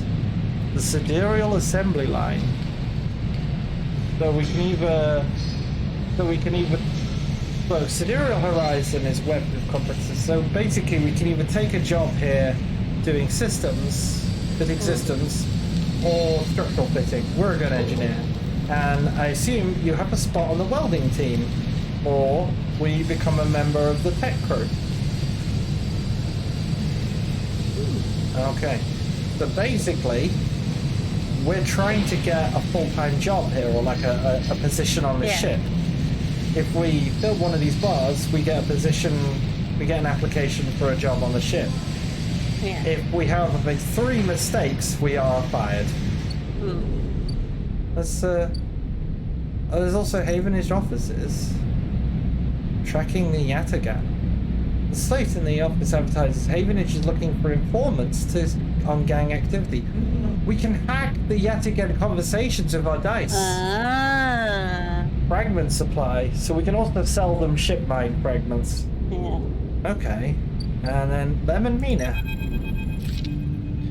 The walkway in Sidera Horizon looks impossibly vast, a landscape of plating and frames. All along her flanks, torches flicker, drones maneuver, arc lights glint. Sense of scale of industry is both stunning and strangely unsettling. Aww. Money! Money! Oh yeah! Money! She's quite beautiful, I think. You turn to see a figure a little way down the walkway, leaning against the railing. He is thin, ragged, his work gear poorly fitting and loose. The torches of Sidereal Horizon flicker in his eyes as he turns to you. Len. He leans back on the rail, revealing a child standing behind him. And this is Mina. He answers up. Hi, Mina! Hi, Mina. She stares and tucks herself behind Lem, who dutifully picks up. Oh, she's a little slow to trust, aren't you, Mina? She buries her face in the folds of his overalls. Mina looks out from Lem's chest, a dark brown eye twinkling amongst the rough material. You working on her, then? Lem asks eagerly, gesturing to the vast ship. Or just admiring? I'll say admiring for now. Understandable. He nods, gazing back out at Sidera Horizon. You like her too, don't you, Mina? He jostles her a little. She's Mina and my ticket out of this place. Our escape vector. The ship? Haven't you heard? Anyone who takes a Havenage contract on the Sidereal Horizon will be entered into a draw for transit support crew. We won't get to sleep the journey through, but a couple of decades of service will be nothing for me and Mina. It means landfall on a new world. Decades? Yeah, it's a long trip. It's a colony ship, friend. The Celis Foundation is sending thousands of people to settle a new system well outside the reach of the core worlds. It'll be totally independent colony. No surrogacy, no corporations. Ah. The Havenage is client. Yeah, some wealthy project in the core systems interested in independence and self-sufficiency and all that. They hired the whole shipyard out, helped rekit it and everything. He strokes Mina's hair. Someone else's dream, I suppose, but that don't mean people like me and Mina can't tag along. So basically, they're going to need a support crew of people. So there's going to be, let's be honest, it's wealthy people who are going to be in cryosleep going to this new paradise world, right? Yeah. And it requires poor people to maintain the ship for decades. Yeah. But his plan is, if he can get on the crew and spend a couple of decades looking after a ship, he'll be able to land on the world as well. A reward. And Mina will have a future. Mina responds by pushing his hand away. Daddy, she whispers, food, pulling an exaggerated grumpy face. She glances furtively as she plays with a set of dog tags that hang from Lem's neck. I'm just chatting a little, Meanie. Give Daddy a sec. He turns back to you and you suddenly notice how tired he looks. I'm not on the Havenage crew yet, but I'll work my way in. You can do it too, friend. We just have to stick together. Smiles a little shakily, and you wonder how long he's been working to break into the official shipyard crew. But sure. Yeah, sure, we'll do it. He looks out at Sidera Horizon as if trying to pull energy from those flickering torches from the vessel. We gotta hold out, okay? You aren't quite sure if he's talking to you. That's how it works. He stares out. Mina catches your eye curiously. You agree, Mina? She straightens up and meets your eye. Daddy loves me, she says stubbornly, daring you to question her. Lem smiles and lifts Mina. Yeah, that's it. We hold on. He smiles sheepishly at you. We're just a couple of softies, ain't that right, Mina? Settles her down, standing by his side. She clings to his leg. Gotta go feed this one. Pats her back. Maybe see you on a shift, huh? Turns and walk down the walkway away from the shipyard. You see them talking, and a moment later, Mina turns around and stops. See you, robot. She shouts, echoes down the road. As she flashes you a parting smile before running off to catch up with Flip. You watch them a little before you turn back to the impossible scale of sidereal horizon. And pick it out. New drive discovered. Win a ticket. We can get a golden ticket. That's one way off the iron into a new life. Yeah, but if you get it, they don't get it. Oh! Who says, babe, who says anyone gets it if we don't get it? Alright, I'm getting a sense that if we get a ticket, could we give it to them? But then there's I would two of imagine them. there's a choice. It's two of them though. You'd have to get 2 tickets. Maybe she counts as baggage. Sorry, yes. Alright. Let's see if we can do a little bit more hacking. So we can't do this thing, but there's Havenage agents. Wasn't there a Yatagan agent somewhere? Could have sworn there was one. That's Havenage. I guess it's gone somewhere. Let's do a bit of hacking because these dice suck for using for work. And we do. Oh, we got an encrypted key. Okay, it's probably good for something.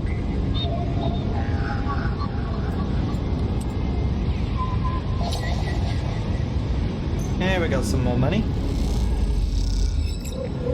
Havenage data. Okay. Nice.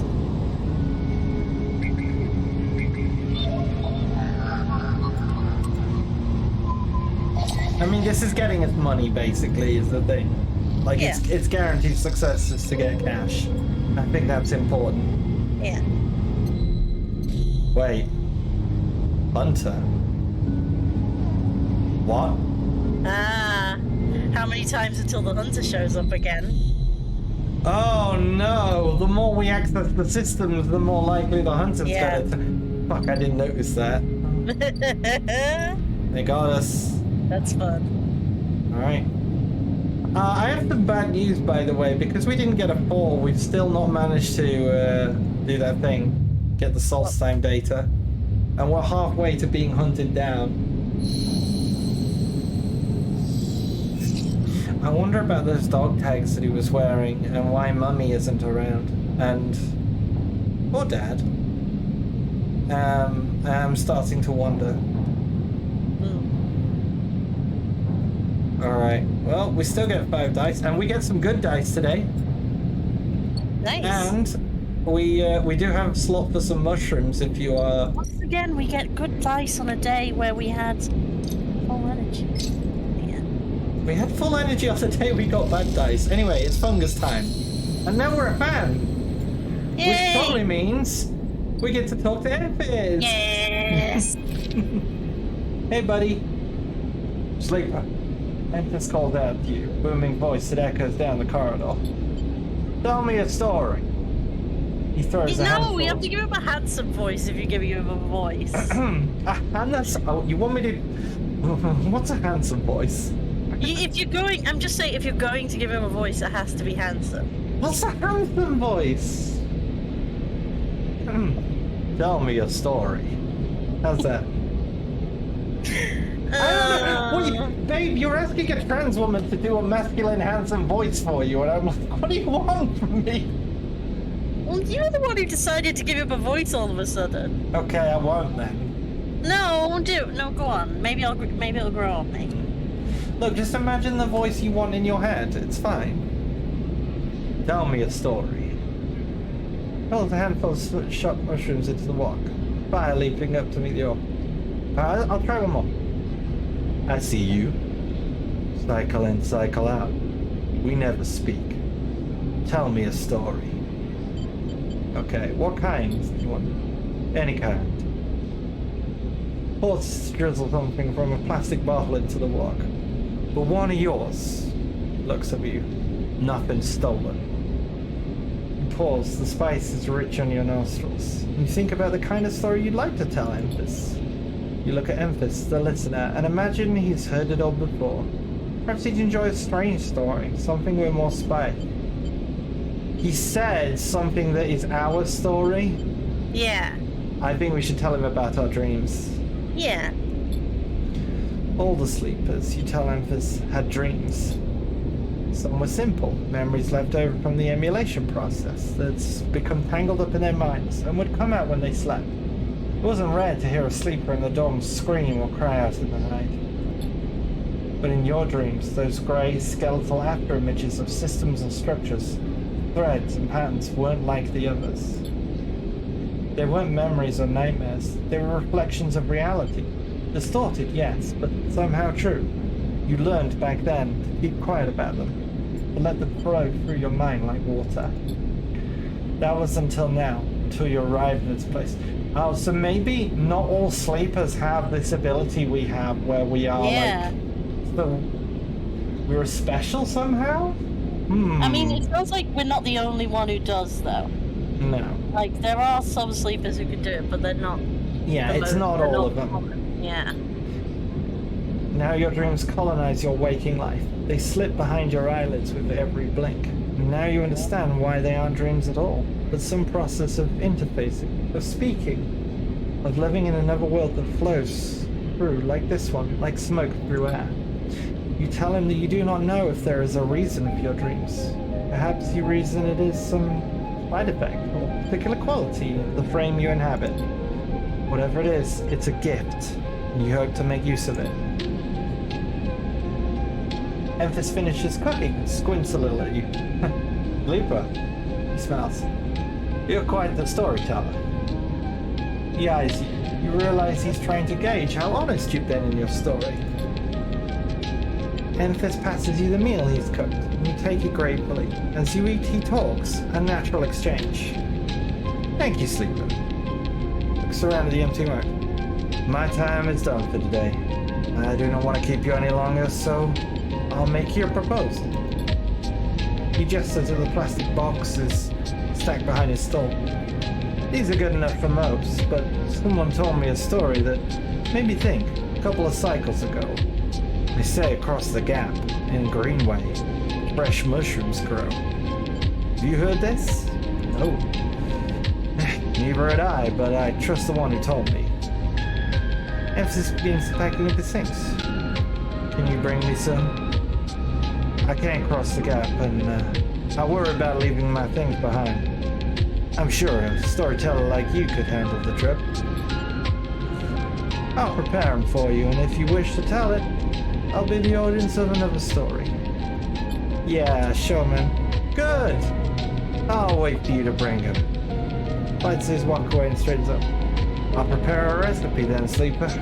Good luck in your foraging. You turn away and walk back to the main market. The rich taste of Emphasis food still lingering in your mouth.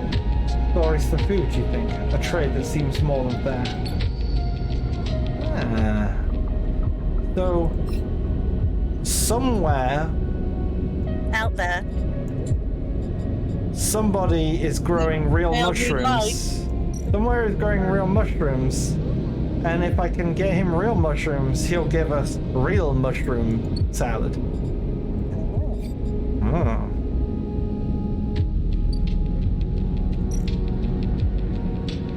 Okay.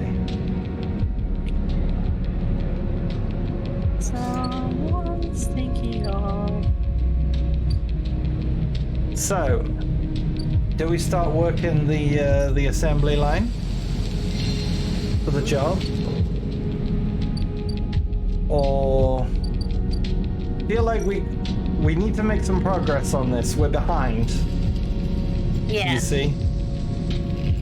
So this one here... I mean, this one here, I think this is a way of earning money. Yeah, probably. But we could try this. Tell you what. Let's try the 6 in here. Let's get ourselves a good success. Okay. Oh, we got scrap out of it. Okay, that's Nice. actually quite good then. Yeah. All right, let's get that. See. Well, no, it's not that good until we have the ability, babe. Yeah, but we're also discovering things which might unlock a point if you think about it. Yeah.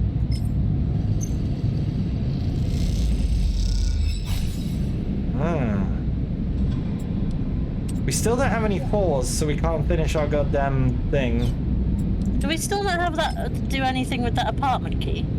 Oh yeah, it's still in No, the we loft need area. money. I'm sorry, I keep forgetting it's in the loft area. I'm dumb.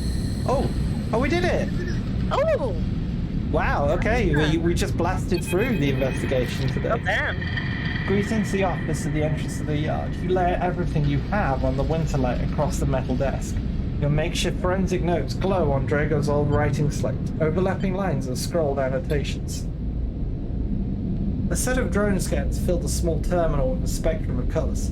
A heat map of damage and decay. A crumpled printout from the officer's ship registry lies beside them. Synthetic paper, so thin it's almost transparent. Reactor failure. That's the verdict anyone would have returned after a cursory glance at the stacked heat maps of the remains of the winter light.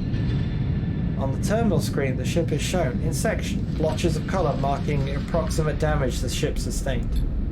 Dominating the view is a single blood-red rose, radiating from the ship's fraction drive. A simple story. Catastrophic failure of the drive core leading to fatal hull breach. Well-documented failure, likely brought on by wear or misuse. But you aren't looking at the rose of the reactor. You're looking at a smaller, paler mark, one that might be easy to miss at first glance. It's thumbprint size and delicately placed over the control servos for the ship's main external airlock. Ah. Oh. External airlock. Somebody tried to blast their way in. Suggests a control-shaped explosion. One decided to punch through the hole and allow access to the airlock from outside. You're looking at it because it's troubling you. So somebody tried to break in. Did that happen? Somebody did break in. That may have happened before the explosion. Look at Maybe this. they were responsible for the explosion. Your attempts at reconstruction of the winter light before its fatal accident consist of a series of overlapping sketches and diagrams showing possible layouts and configurations of the gutted cutter. This was no off-the-shelf model. It was heavily modified, parts replaced with inventive configurations, new retrofitted into the old, handmade joints and reconditioned filters. This was someone's pride and joy, a lifetime project, kept running with care and intuition. That doesn't sound like something that would just explode. It also contained a set of hidden compartments. You missed them at first, where the hull had been thickened, corners rounded by to disguise the change, but they're there. So this ship also had hidden compartments. A smuggling ship then. A plain list shows the registration history of the Winterlight, gap between the entries tantalizingly opaque. First registration a couple thousand cycles ago at this very station, logged at the central hub. From here, the registry tells the story of a busy ship, one that rarely stayed on station for more than a few cycles, and often took voyages that kept it away from the eye for up to 100 cycles. The Winterlight got little rest. An old ship, many cycles under its belt, carefully maintained. A reactor failure preceded by a carefully concealed external entry. Preceded by a suite of hidden compartments tucked away. This was the Winterlight, and this was the story. But it's not the full story. Because there's something else. It's a little more than a list. A tiny chunk of data you were able to pull from the ship's systems. The main systems were fried, of course, but the Winterlight had a separate system. One tucked away in a hidden compartment. Armored, airborne. This list, the only recoverable piece from the whole system, is the partial inventory. details the contents of the hidden compartments. Some of it you recognize, some of it you don't. Ship, mine ROMs, shimmer, cryochain crows, and then one final entry. Passenger sleeper. Is that the ship we were on? You stare at the list on the terminal and try not to think about what it was like arriving here in the cold for so long, half frozen in the freight container. Had the sleeper been smarter, luckier? Had they convinced the Winterlight, a smuggler's ship, if you'd ever saw one, to extract them from SNR? Luckier, you laugh. There had been no remains found in any of the Winterlight's compartments. You had checked. They weren't so lucky, you guess. Not in the end. You hold up a vial of stabilizer to the light. This was all you could find in their compartment. A parting gift from SNR. Well, it won't go to waste now. You put it in your back pocket. But there was another sleeper in there. But there were no signs. The thing is there were no remains found. I still feel like it could have been us. What bothers you? 2 ships carrying sleepers coming into the same yard? 2, one after another? That feels wrong. Yeah, something not adding up. I can see you thinking, babe. You flick back and forth between the datasets on the terminal, thinking. You see that thumbprint again, the mark of someone trying to get in. Someone who entered the Winterlight with precision and speed, and when they were done, left the reactor to clean up the rest. But somebody broke in for something and then blew the ship up. And there were no remains of a sleeper. Was it an extraction? The thought of that person makes you shiver. But suddenly the office door creaks open. Dragos stands at the doorway, staring at the equipment and the notes you've assembled. What the hell is all this? He snatches the slate from the desk faster than you realized he could move. You running an investigation here? What am I paying you for? The drone on his shoulder starts whirring shrilly. His anger puffs through its implants. Are you hiding something, Dragos? Hiding something? I'm hiding you, goddammit. What are you doing for me? Digging around in my business? Starts shaking his head. I know you have a lot of questions, but this isn't the way. He turns away, muttering himself. This is the last thing I need. What should we say? The ship had a sleeper on it. Drago freezes, suddenly angry. What did you say? He pushes past you to look at the terminal list, shakes his head. So what? Aren't all of you trying to escape? You are lucky it was you that made it out alive, not them. He folds his arms indignantly. Steadies himself. Turns back to you, the heat map of the reactor failure reflected in the headset's glassy eyes. I've given you a place to stay. I've given you work. There's plenty of others who would have sold you on. Turned you in. Not me. No. I know. Look, you've helped me too. He quiets the drone. I've done well by you and you've returned the favor. But this obsession as the ship isn't going to work for me. Can't have you making my clients nervous. Can't have you digging up whatever it is you're after. Can't work here anymore.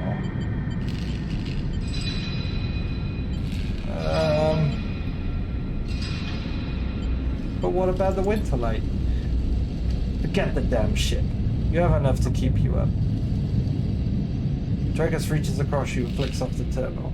As the light in the monitor dies, a kind of eerie calm falls her. Whatever this was, it's done. You made it out, Sleeper. That means you have to move it on.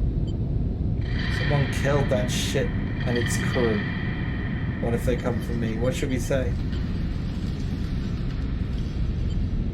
I say someone killed that. It's gonna piss him off, but someone did kill those people. You want to meet them? Shakes his head. We're done here.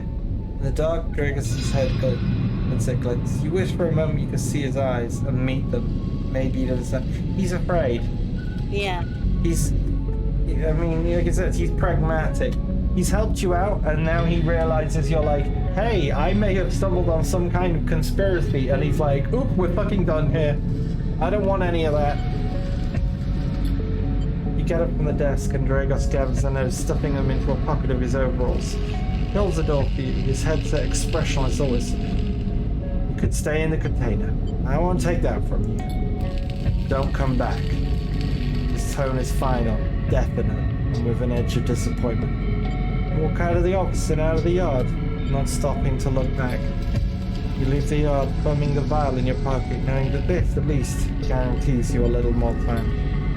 And as you walk, your mind once again drifts to that person who killed the Winterlight. And whether or not that person will come for you. Hey, remember we're being hunted? That's cool.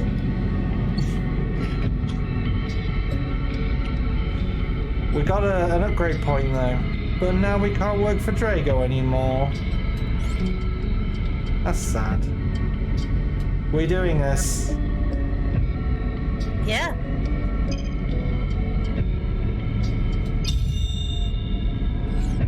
Because next day we lose condition and then we only get 4 dice. So we should probably use some scrap.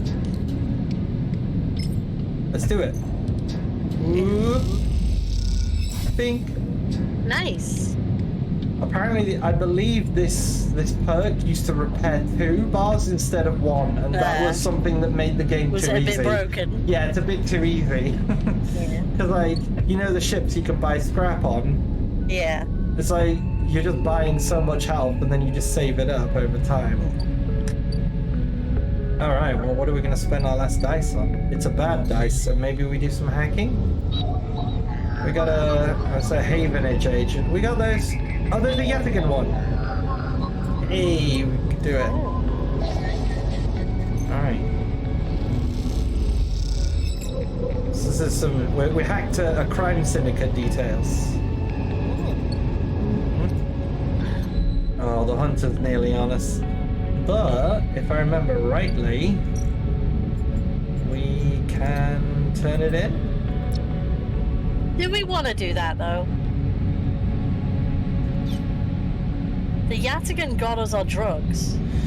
I mean, yeah, but... I mean, we've got data on Havenage as well. We've got data on these guys. Yes. We need to get in. We need to get into the area. So I think we need some money. I'm just not sure about this one. Okay. That's not a lot of money. Oh, we've got 2 ship mine fragments. Wow, when did we get those? Well, one more day. Please give us a 4. We need a 4. Please. Yes. Okay. Right.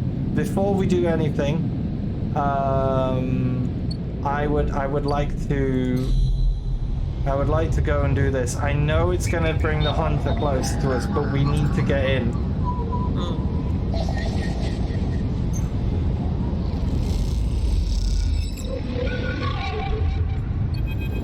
Oh. A glimmer in the dark catches your eye. It's the orb of the hunters. It's looking for you. Let's try hiding. Yeah. You slip down into the ghostly structures of the eye, a feeling like a passing through a cloud as their data structures deform and reform around you. Another glimmer catches your eye, closer now. That roving orb wreathed in tentacles. It flickers, jumps once or twice. And then it is here. Hunter is here. Ah, it found us. Entry, submit to inquiry.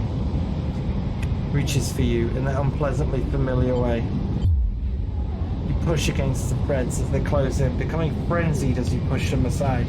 You're caught by whipping tendrils and feel them pulling you away to the anchor, from the anchor of your body.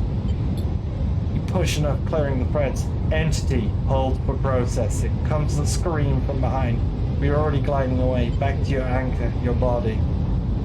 Yeah, I know it uses very neutral language, but we broke away and it's going, come fucking back here now. Yeah. You awake, dizzy, distorted, but safe. Yeah, I genuinely see it as a sleep paralysis demon that is actively trying to get us. The thing is scary. It is. It is scary.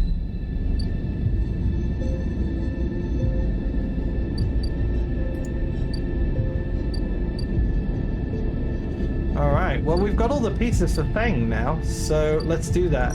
Okay.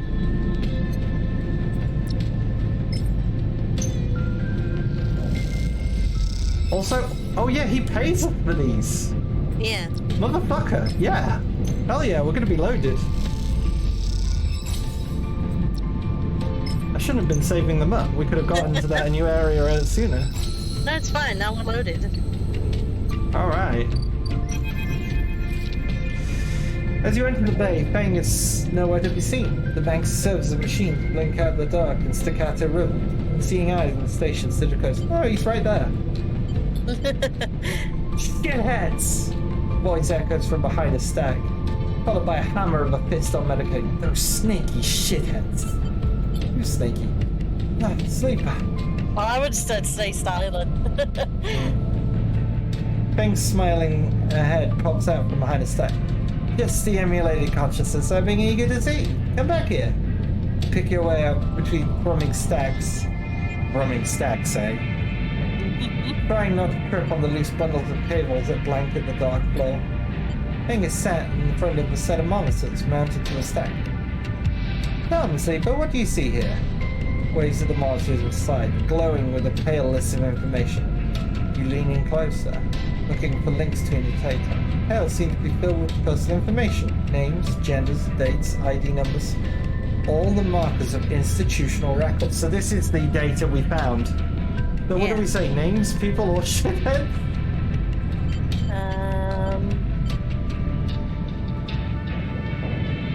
I mean, it's more than a name, but maybe not all of them.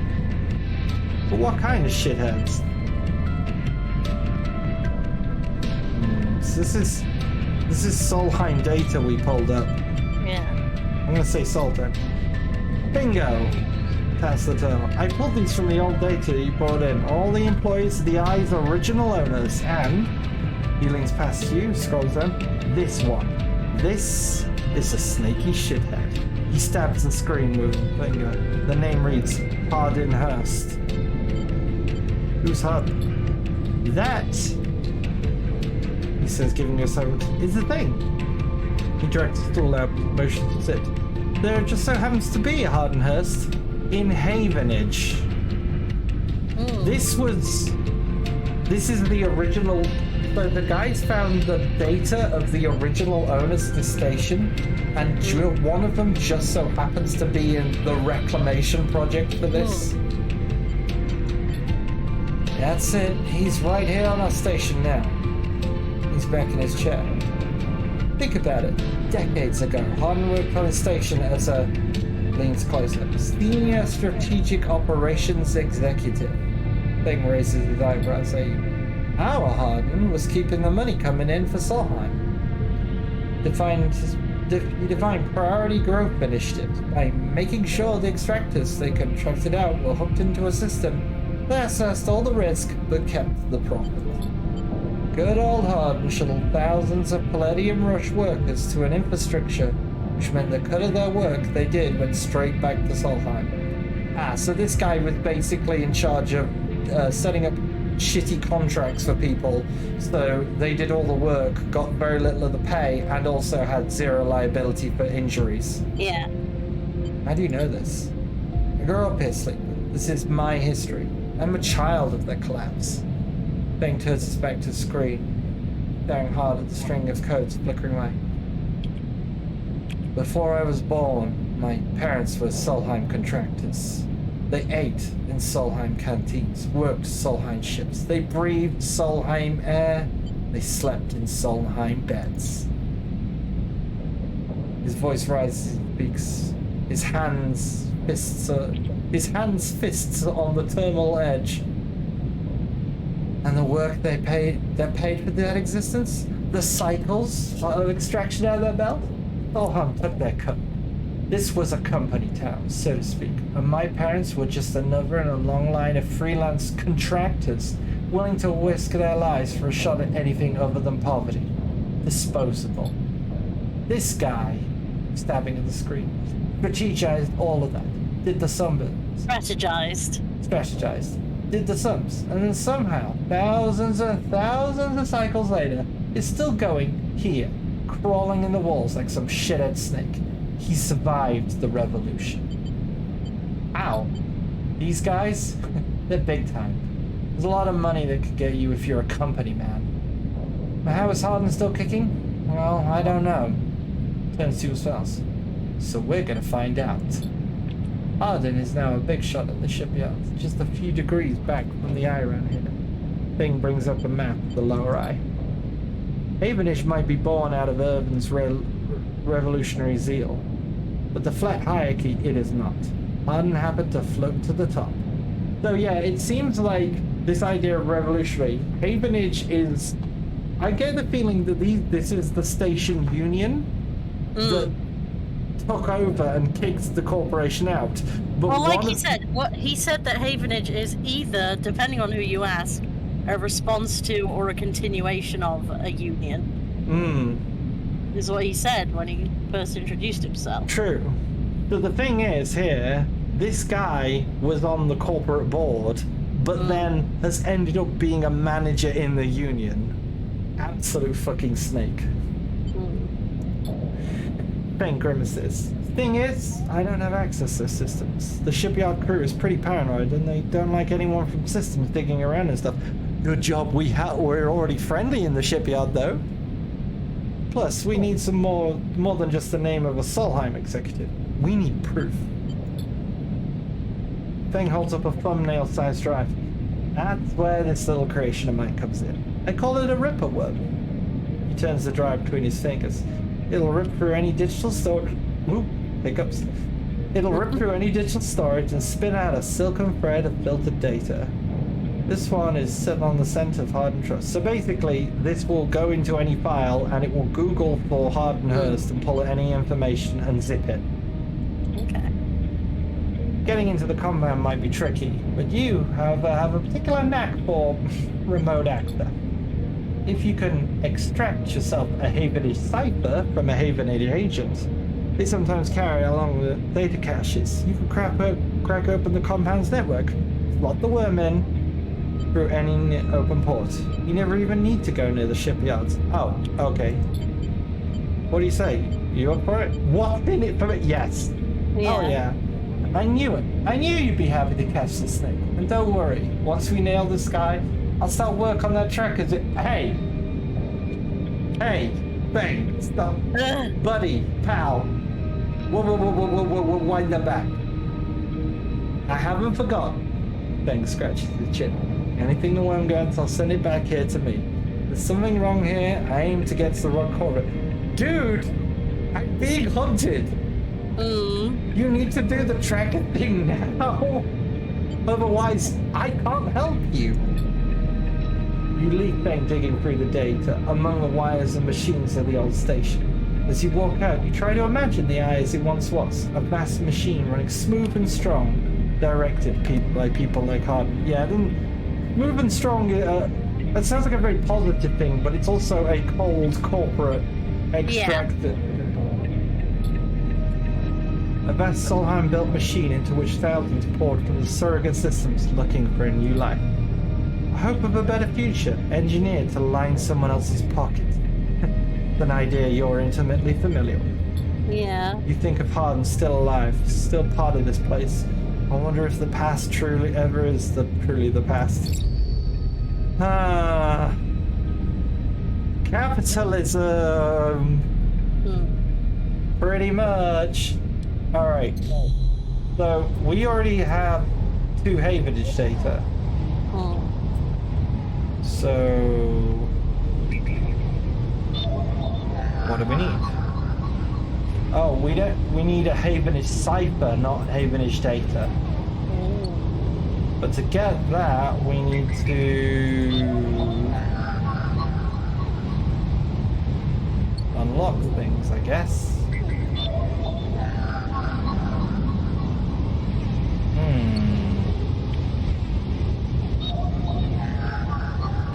These are all low-level numbers, so yeah, I can't actually hack anything today. It's an interesting thing. I like that about it, is that low numbers on dice aren't always bad, because you have options if you're a hacker. Yeah, it's clever. I was literally thinking the same thing. It's a clever way of doing it. Oh, is chat going? Oh yeah, is chat going over the text? Oh, Yeah, you might need to. I didn't even think about that. Sorry, chat. Yeah, you might need to put it on the other side. It's fine. Just move the thing. 1 second. Streamlabs. Where would it be good? Here? Left on. Yeah. Does that look like it might be good? I'll put it there for now. Alright, it can live there for now. Oh, the merchant freight has arrived. Ah. Ooh, oh. Oh. We cannot haggle. You could just buy a ship. We could buy the 3rd ship mine fragment we need. It's expensive, but we could just buy it. What do we need these for again? If we get 3 of these, we can get a ship mined core. And what does that get us? Well, it's one of our goals. You've heard talk of a fabricator. You build a core. Presumably, building this will get us some XP.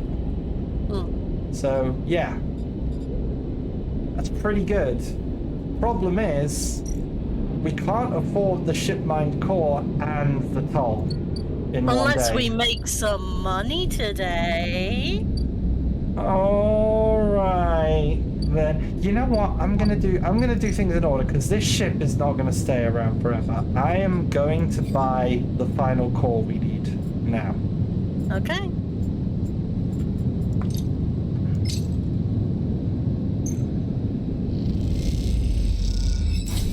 We now have 3 of them. I am now going to go over and I'm going to assemble the core.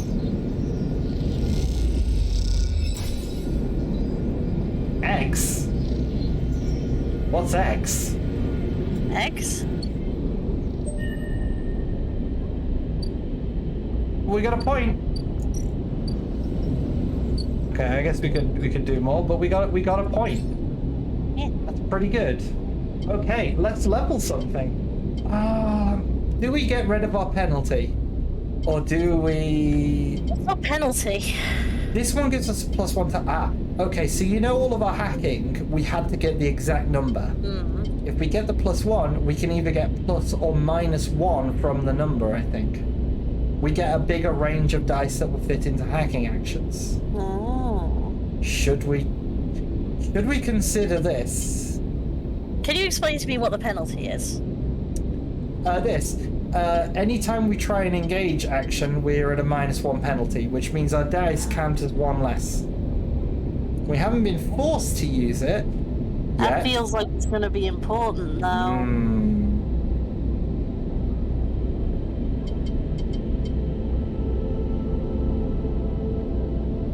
Hey, Dumb Seal, are you still around? You still on standby? Knock knock.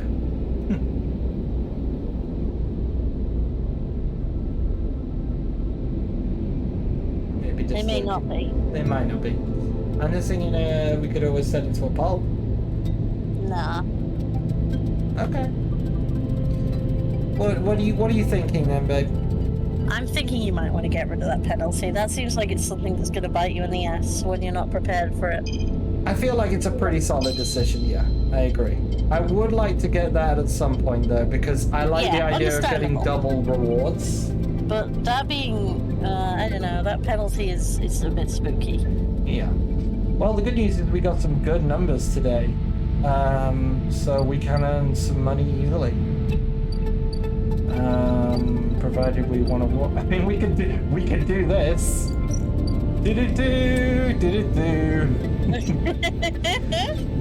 Let's put the big gamble in because there's no risk. Money. Oh, we are just short of being able to unlock the next area. You know, there's something else we haven't done here, babe. We haven't actually explored the rotunda at all. Sure. Do we do this? How much money you got? 61. That is risky. That's a 50% chance of losing something, either energy or cryo.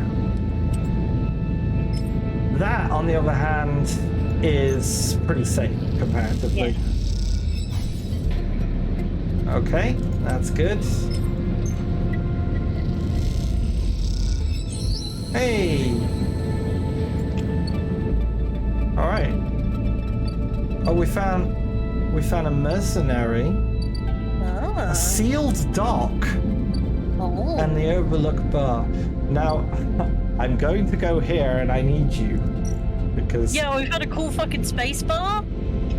Yeah, but I have a maglock for this door. Fine, we'll do the bar first. No. It's fine. Okay. We adore. We could buy a drink here and become a regular, or buy rations. So both of these things will give us energy.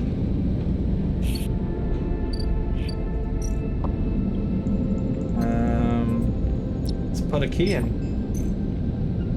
2 maglocks seal it. Thankfully, we already have those. What do we find? Neovend 33, a mysterious machine. This is where you come in. Me? It's your time. Okay. As you slip inside the sealed dock, a pulsing light grabs your attention. Among the discarded tubing and rusted plates, a machine flickers with a faint glow. I look around. You don't know this place is sealed, but from the state of the outer doors high above, it must have been decades ago.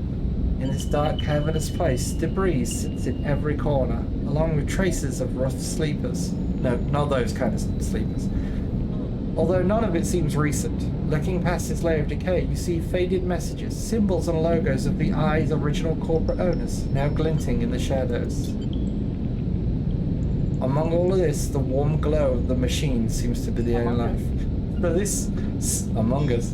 So, basically this place is a ruined area that's been shut off, but this vending machine is still working. SCP. Absolute SCP. Look, We it's went to open a sealed area, there's nothing but a vending machine in it. That shit's cursed. As you get closer, you recognize the machine's blocky shape, settled into an alcove at the side of the dock, and of an upright cabinet covered in faded logos and messages, from which you assumed it was once an industrial vendor, designed to dispense and manufacture ship fittings and other mechanical parts necessary to fit the regular running of freight and resource vessels. Yeah, but look at the cute little penguin who vends the fuel And the cans. poopy. And the little space poopy. Mucho. Thank you for your order. It's so cute. All covered in cute stickers and stuff.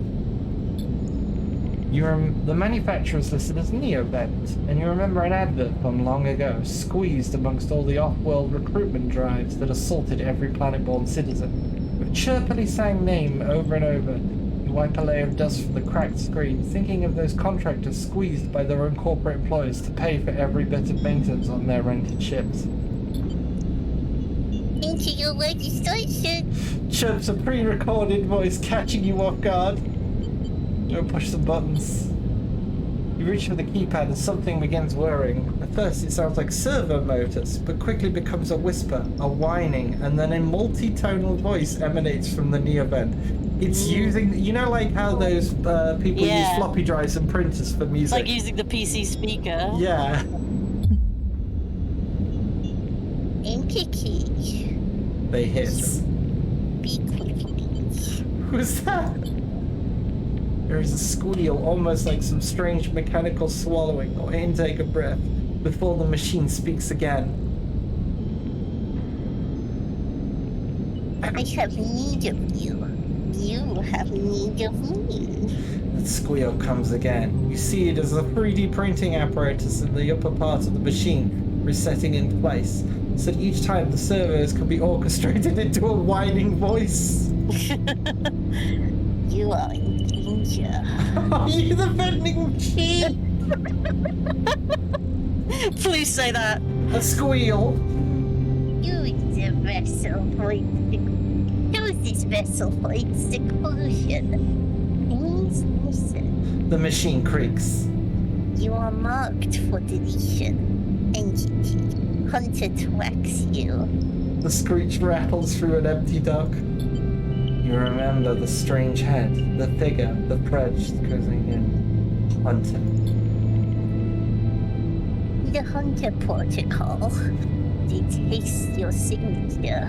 Sudden whine sets your teeth on edge. You have seen them. This is the gift of an emulated mind. You close your eyes, and the skeleton of the station starts to thrum. Emulated minds are adaptable. Move where neurons cannot. The mechanism resets. But emulation makes you a target. Adaptable? Yes, you can move through networks, clouds, hardware, software. Neoven whines. But you cannot hide there. Hunter is there. The servers judder the vending machine's casing as they reset. Hunter searches for me also. Hide in this machine. You look at the ruined vending machine. An unusual hiding place for sure. Encounter Hunter, but need entity outside machine. The light flickers. Need you. A screen attached to the vending machine with a swiveling arm comes to life. Displays a flickering map of the station, ghostly threaded. The cloud points to the rim glow in deep red. Hunter is always gathering. Too much data. Must build nests. Explains Neovend. Masters are gone, but continues to hunt. Bring this data. Wade its nest. I see. Masters? Station builders. Solheim. The machine rumbles impatiently. Long gone. Their protocols still haunt. So he's explaining that Hunter, Hunter is literally a virus scab of some kind, I guess. No, he did have a purpose. But the people who were using him for that purpose are long gone. So he just an gathers obsolete all thing. data now. Yeah, he's an obsolete thing that continues to exist here, despite his use being fulfilled. I don't like him scanning us because he's obvious that he's like, obviously wants, you know, he wants to categorize us. And since we're invalid data, well, I don't know what that means, but it can't be good. He wasn't exactly nice. No. Wing of links. Save stealth. Neoven says pointedly. Mutual need means friends. They conclude, tired of conversation. The whirring amplifies and suddenly stops as mechanisms within the machine click back into place. The glow fades and you are left stood in the dark of the sealed dock, that whirring voice ringing in your ears. Thank you. Thank you. We have a new drive. And a new friend. And a new friend. Free Neovend!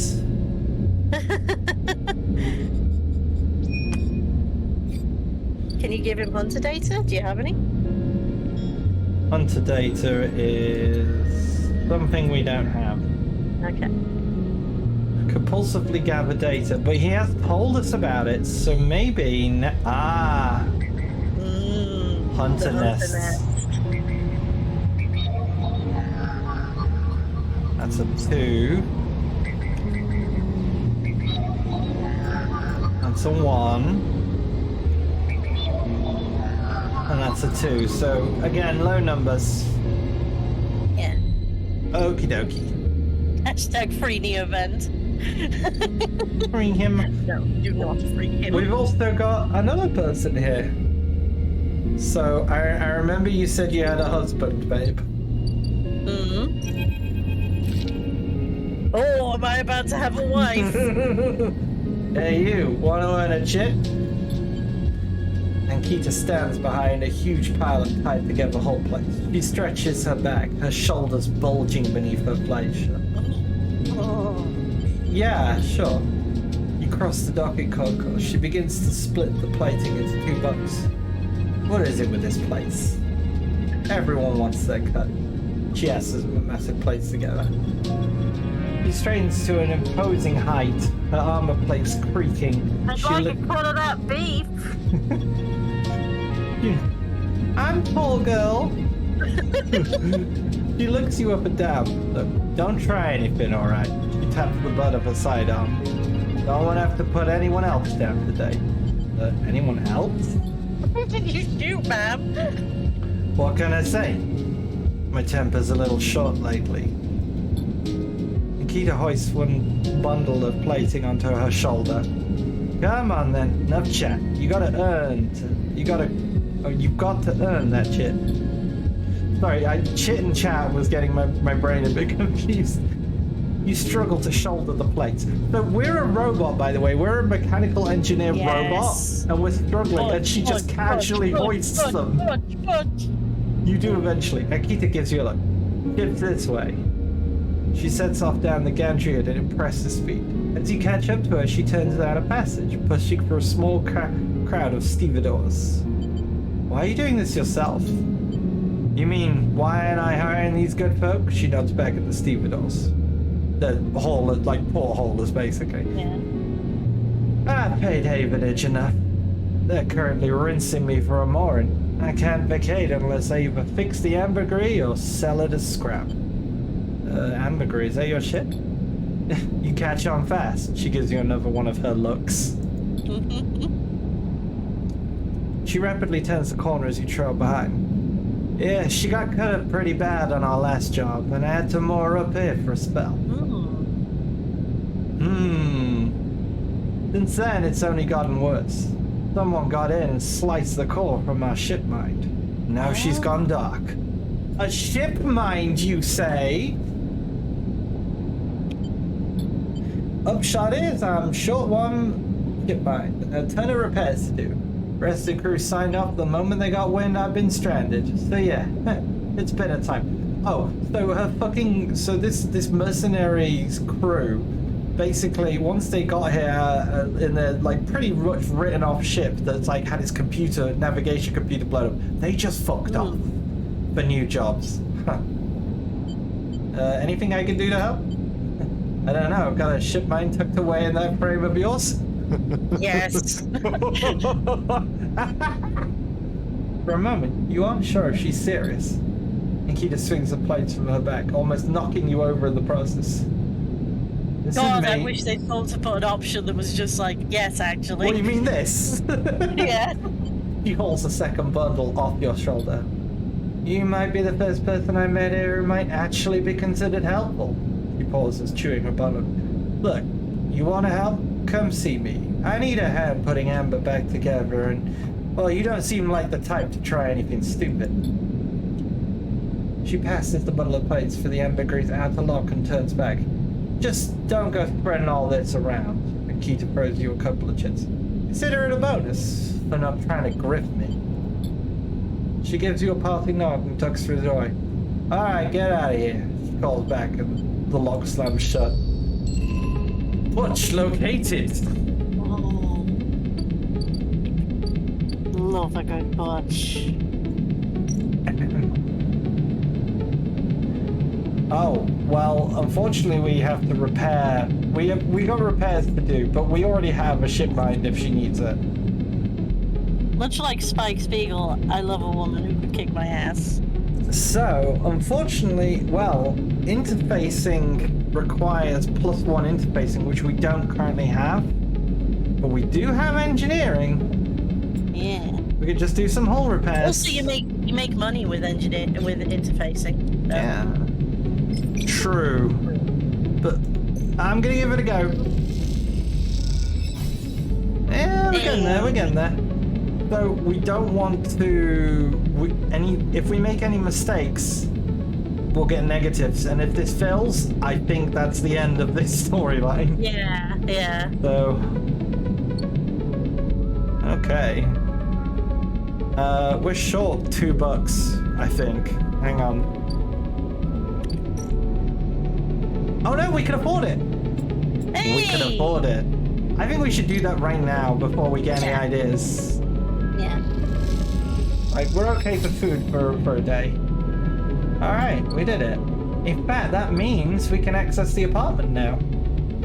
The other thing here is the exploration, which in order to do this, we either have to gamble in the low end or run maintenance, which is just like we're a maintenance engineer. Yeah. Okay, let's go here. Let's put the passkey in.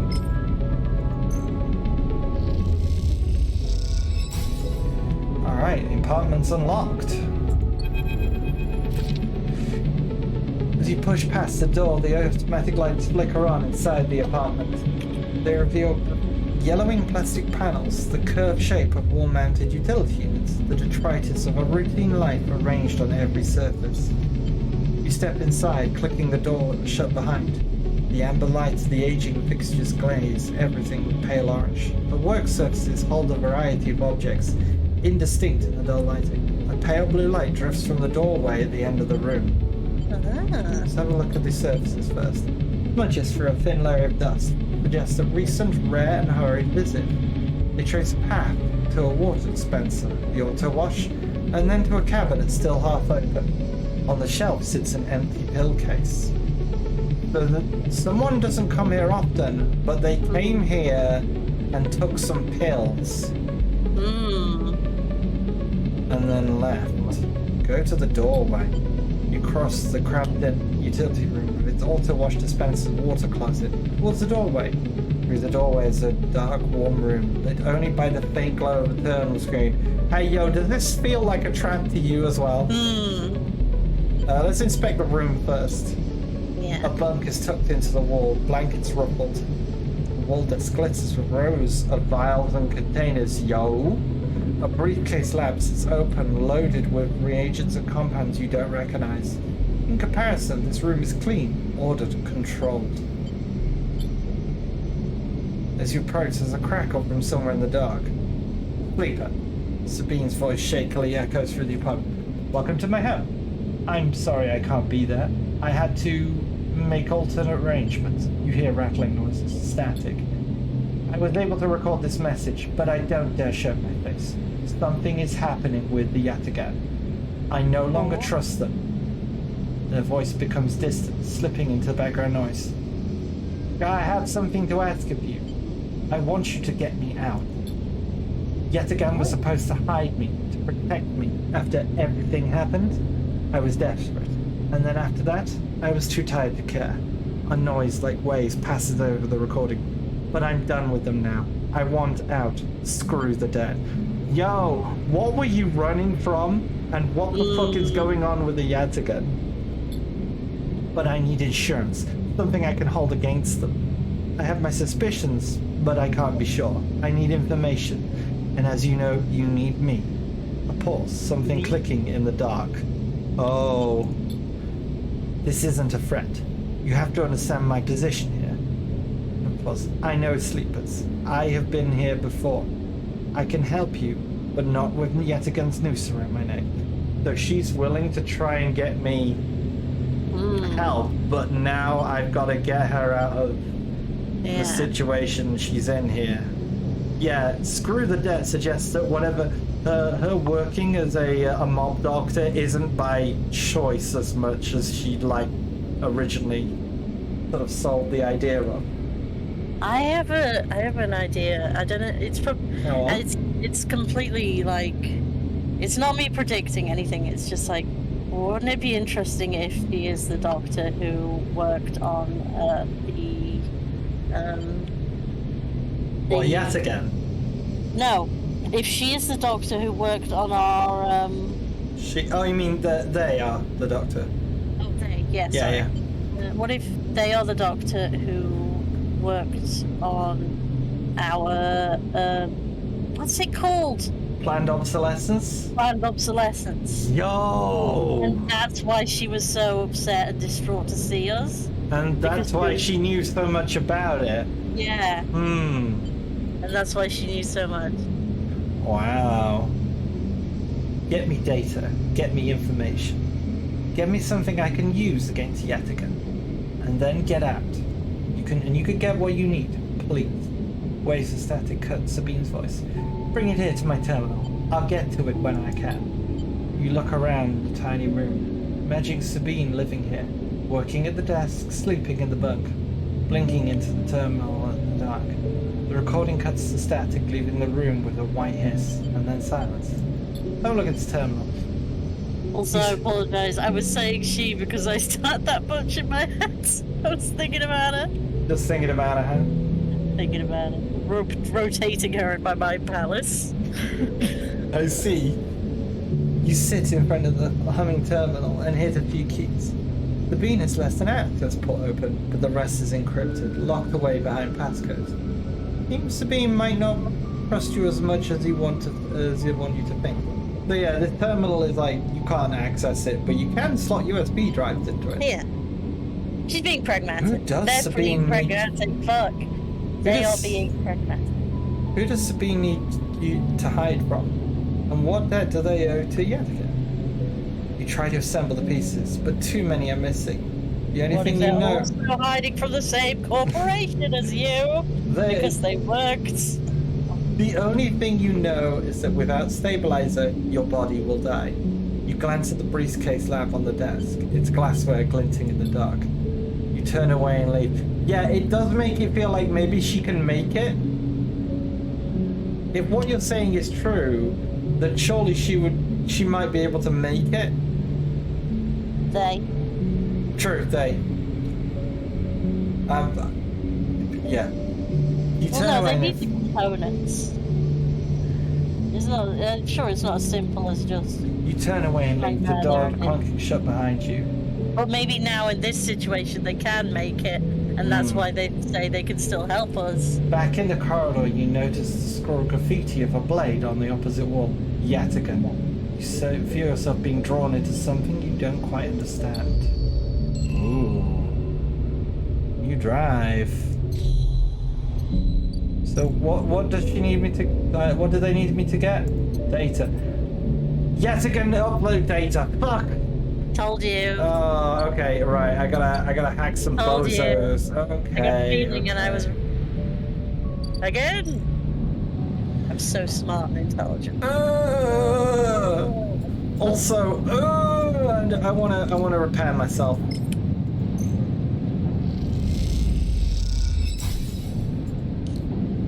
That's what these are for, in my mind. Yeah. I like having dice. Yeah.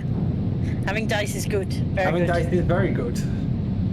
Right, today we need to eat. Very good to have dice. We need to eat and we need to hack. And we need to hack good. Son of a...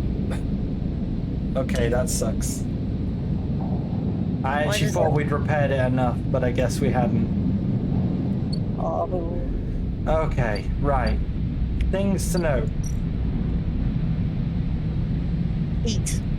Yeah. I'm just thinking, Well, no, Right. actually, you said you thought we'd repaired it enough. What about our food state? Doesn't that also affect it?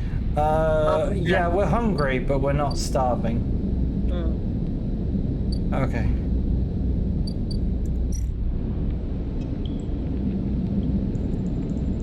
Okay, we don't have any hunter data, but if we did that, we would be helping Neoven out. We can help Neoven, we can try and get Yathagan data. Or we can try helping Feng, I guess, but the Feng one's kind of difficult, not gonna lie. Yeah, but we are hunted. Alright, where? Fang says he'll help with that.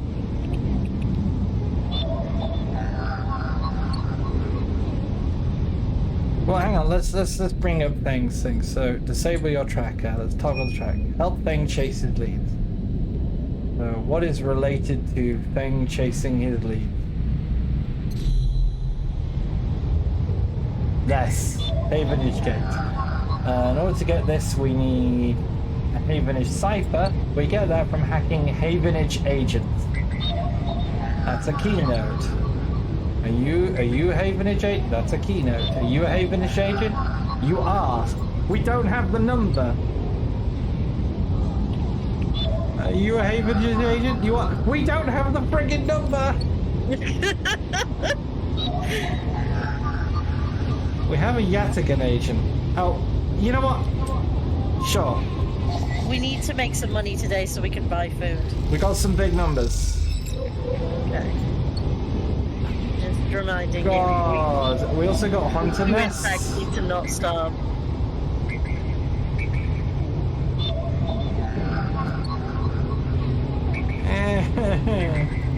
I think these keynotes might unlock more hackable objects, by the way. Yeah. Right. What else we got? We could...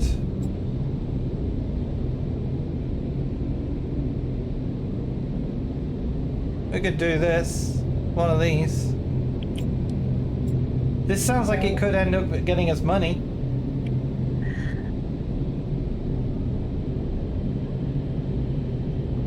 No?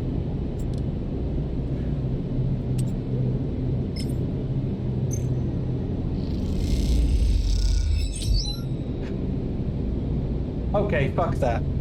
+3. No, that's not... That is not good money. Alright, I'm going to the shipyard to do some engineering because... It's safe. Come on, man. 12 cryo, okay. We got enough. We got enough for mushrooms now. We're good. It's safe. Alright, we should probably do mushrooms now? Or... Good phrasing. Or do we want to start spending money on just getting some I mean we got cheaper options, but they're probably not as good.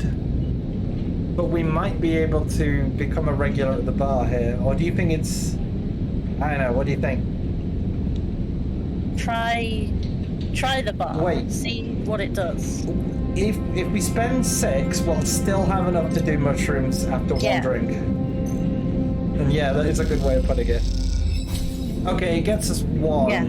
It's slightly more expensive than mushrooms, but only by 3 points. So yeah, this is a good idea.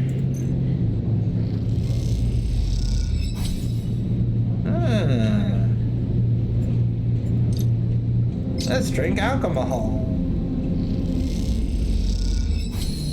We're a regular now. We just go in and order 3 drinks. The glass shatters on the steel bar beside you, and the taunts don't take long to follow. Uh-oh.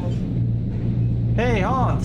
Spacer calls out from the room. What are you doing in here? Laughs his own joke. Plain human?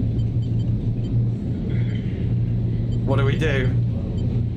Now remember, we are bad at well, actually, no, we're not bad at confrontation anymore. We're just mediocre. Yeah. Someone's being racist. If we ignore him, he's gonna get more aggressive, I bet. Yeah. Tell him to fuck off. You spin back off your stool, scrambling for words. A hand falls on your shoulder, but as you flinch away, it pats reassuringly. You freeze in place. Out. Voice comes behind you. You spat out like a shot. You turn to see bright eyes, dark hair, a stare that could breach a wall and vent you into hard vacuum. As you turn to the spacer, a second glass comes sailing through the air. Catch. Ah! No! No! That was a bad move, babe. You listen. You reach up a hand and the glass shatters on your forearm, showering you in fragments. My dice! Oh. Through the haze of glass and Gerol vapor, you see Tyler leap the bar and close the distance to the spacer. The thud he slams into the wall echoes rather. Holy shit, we made it. In fact, she is kind of jacked. Yeah, she seems also pretty fucking kick-ass. So this is the owner of the barkeep, and she's just This fucking space station is Wife City. She's just decked the guy. Now flanked by other figures quick to their feet, Tala throws the spacer out through the door. Jazzy Jeff. And then silhouetted against the rotunda lights, you touch your arm, it feels wet. Someone helps you to your feet and back onto your stool. Broken glass rattles as it is cleared. A fresh measure of droll is glugged out in front of you. Same hand, warm, heavy, falls on your shoulder once more. Oh, warm and heavy. Dependable. Big hands. Big wins. He isn't coming back. We don't tolerate that kind of shit here. Tara flops onto the stool behind you. Get a look at you. Tara wipes the powdered glass from around the wound. Someone places a bottle of alcohol in a metal tin with tweezers on the bar. She disinfects them and turns to you. Wow. It's almost like this is just automatically everyone just doing this because this happens all the time. Oh, no, yeah. If you're going to run a bar, you have to know how to deal with glass wounds. People are drunk and drinking out of glass containers. It's not sense. That was an ambitious catch. Oh, he remembers. He smiled, pulling a sliver of glass from your forearm. Stupid, but ambitious. You don't feel the pain, only the sting of status messages your body delivers concerning dermal damage and exposed structures. You do feel the care, though, as Tyler's bright eyes search your thick synthetic skin for splinters. I'm gonna watch her. Tyler works with the skill of someone who's had to pick glass splinters from skin of a stranger before. She hones in on each bright shard all the time, tapping the tweezer tips in little rhythms that only she can follow. Smiles to herself. So, been in the eye long? Just Bob? Just a ride, really. Thought so. Only seen you here a couple of times. Yeah, you've literally, I walked in and gone, bartender, 3 of your finest beverages. And then her eyes went, boy, oi, oi, oi, oi. A splinter clicks into the tin. Not everyone is like that idiot. We don't all hate you. She glanced around. Some of the regulars, maybe they fear you, but they're just curious. I don't know. But I do know the Overlook is a safe place. Oh, she's running a safe space bar. I know what it's like to be new in this place. Trust me. She meets your eye. I'm not trying to convince you of anything or separate you from your chits. I just want you to know that if you need somewhere, you can always come here. I know the rations we've got aren't much and the company is limited. But if you need work, I'll happily put you behind the bar. And if you need shelter, well, we can discuss that. You'll be safe. I usually have Francis on the door, but he's up in Greenway this cycle, haggling with our supplier. Francis tends to be particular about what we serve, even if the clientele isn't. Greenway, isn't that where the our mushroom chef? Could be. That's where the mushrooms grow. She places her tweezers in the tin with a clink. That's you, Sleeper. Here. She slides a glass of droll to you. This'll help. I hope it helps. Oh. Wait, does this help? I mean, can you get drunk? Let's find out. He laughs. Just don't sit here too long. I'd hate to see you become a real regular. She walks back around the bar, gathering the glasses as she does. Before long, is retelling how she threw that spacer out to a new group that just wandered in, complete with dramatic actions. He gestures in your direction. You instinctively look away, back to the warm surface of the bar. Take a sip of the droll. The earthy fungal tone fills your senses, almost blocking out sight and sound.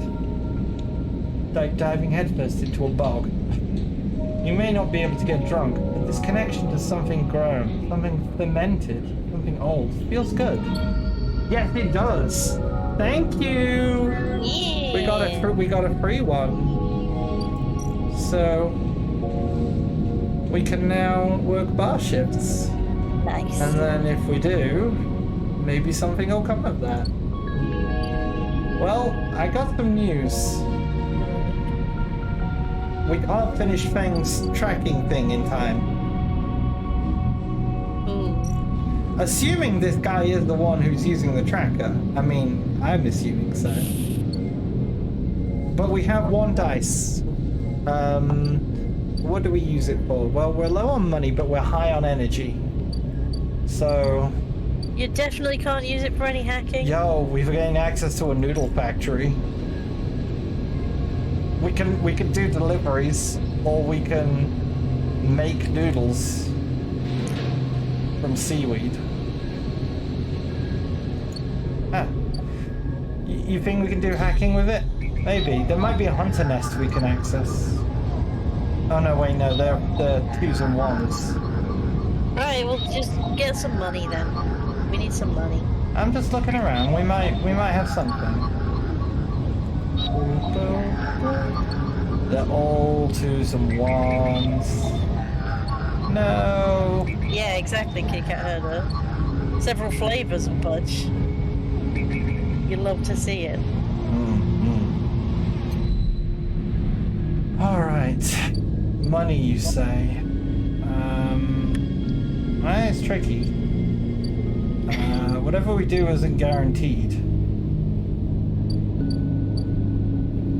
But we could always... I mean, one thing we could try and do, we could try doing more repairs.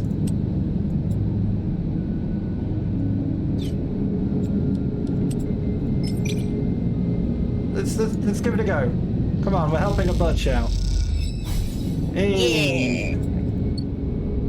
It doesn't pay the bills, but you know.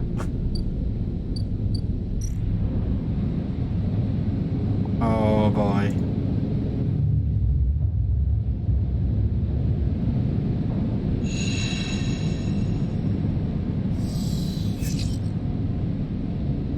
Okay. Thing is going. The thing is gone. Oh shit. Ethan. Hold it there, sleeper. A voice comes from behind you. Don't you run. He has the gun. What do we do? Fuck. Now, bearing in mind we got injured, I kind of feel like I don't want to get decked.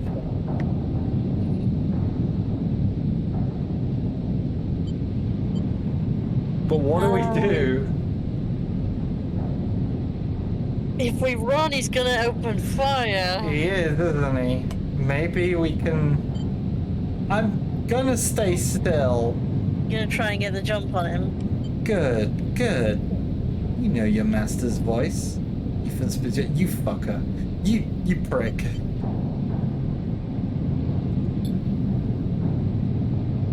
Looking out for a bounty hunter named Random Ethan Hajil. He's wearing a wide smoke and a slick jacket. You immediately know he's terrible news. Got all the way out here and stayed put. That's the sleeper thing? You're my thirst. Oh, so this guy didn't get the other sleeper. You barely hear him. You notice the handgun he's leveled to your chest, and it's hard to take your eyes off it.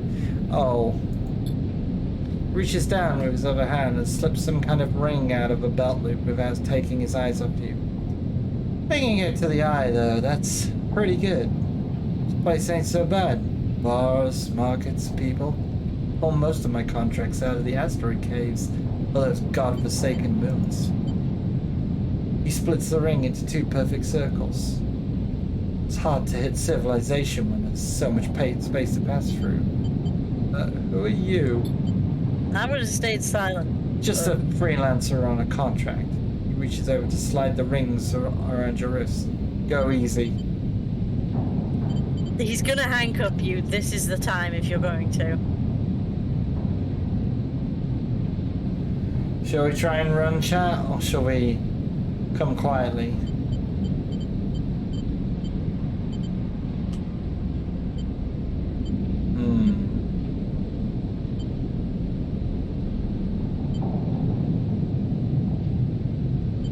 I say make a break for it, but I realize that is putting us in massive danger. But then if we don't do anything, he's just gonna take us back. So we've got to do something at some point.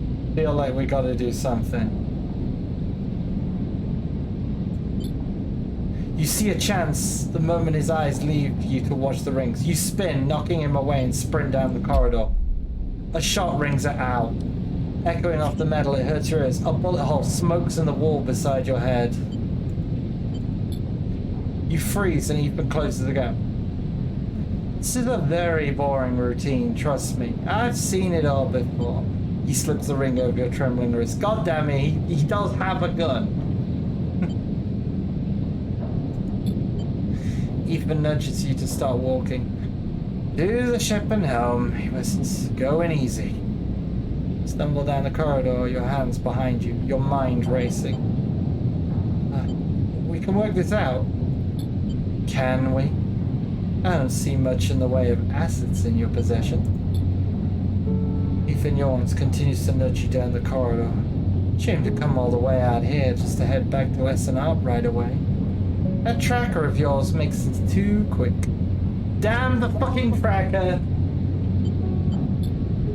Was hoping you'd put a bit more of a chase, you know.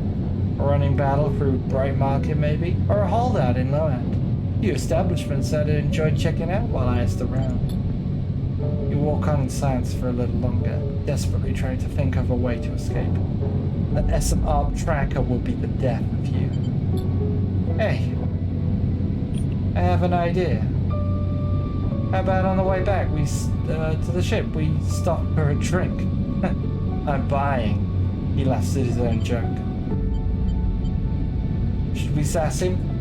Yeah. I have a better idea. This better not be one of those where you do a dramatic pause and then try to jump me, because I'm pretty tired of that.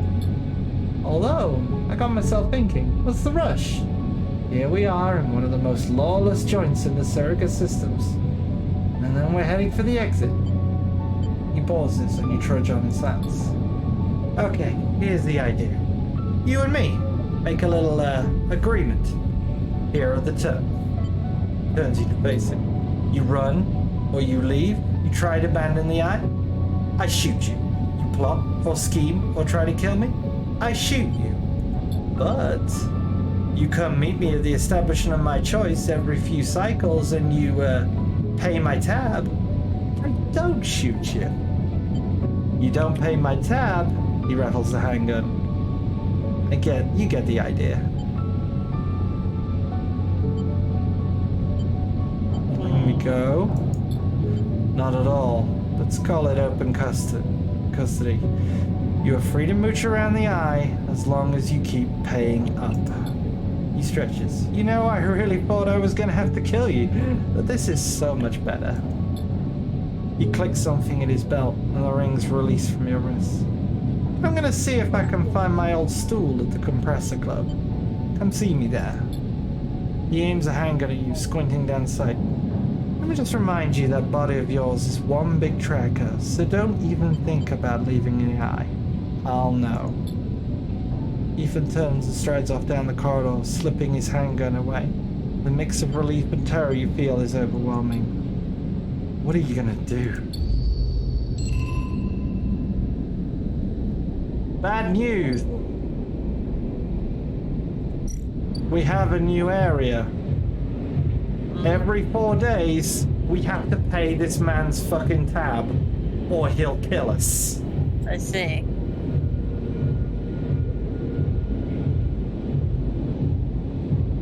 Until we get the tracker taken off. Until we get the tracker taken off. So in theory, we now have money that we need to pay off, but at the same time, we got to work our way out of it because we're only buying time. He's not gonna just let us walk, is he? No. Eventually, he's gonna get bored of the strippers or whatever, and then he's just gonna fucking shoot us. And I don't know. I mean, we have friends. But I don't know how much they're gonna be able to protect us.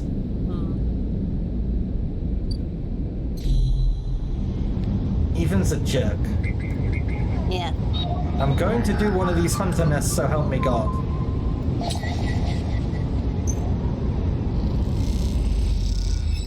We need that hunter data.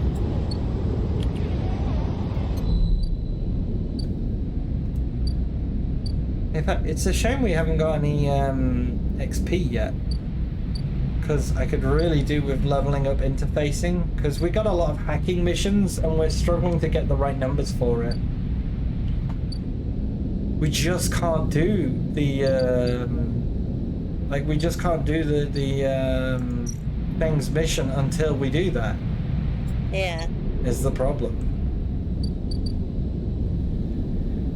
Alright, we need to make some money. think the best place to make money it seemed to be the auto exchange.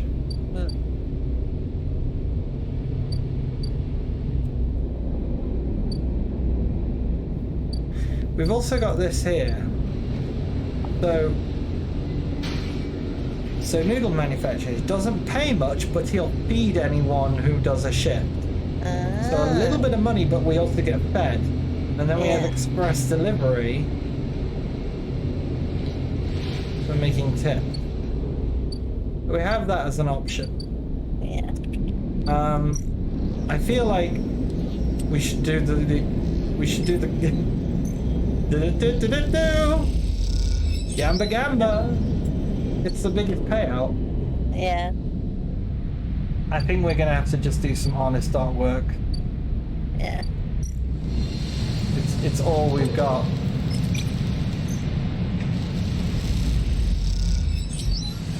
There we go, that's pretty good.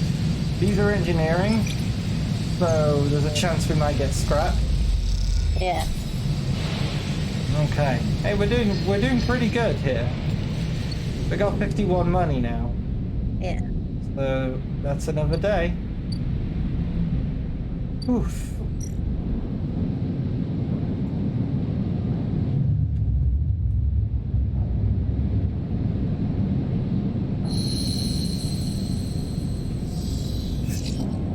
Alright.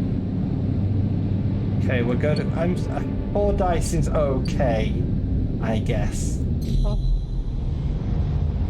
Let's do another hunter net. Damn it. Alright, can we do... we can do a Havenage agent, surely. We have to eat today. We do have to eat, but...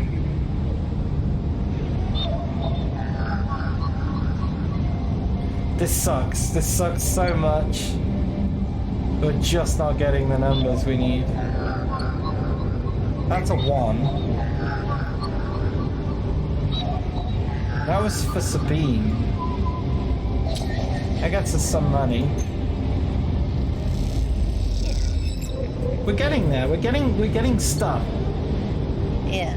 That's good. In fact, maybe we get paid something if we have got some hunter data. Yeah. Did we get anything? No. We just get new events saying thank you.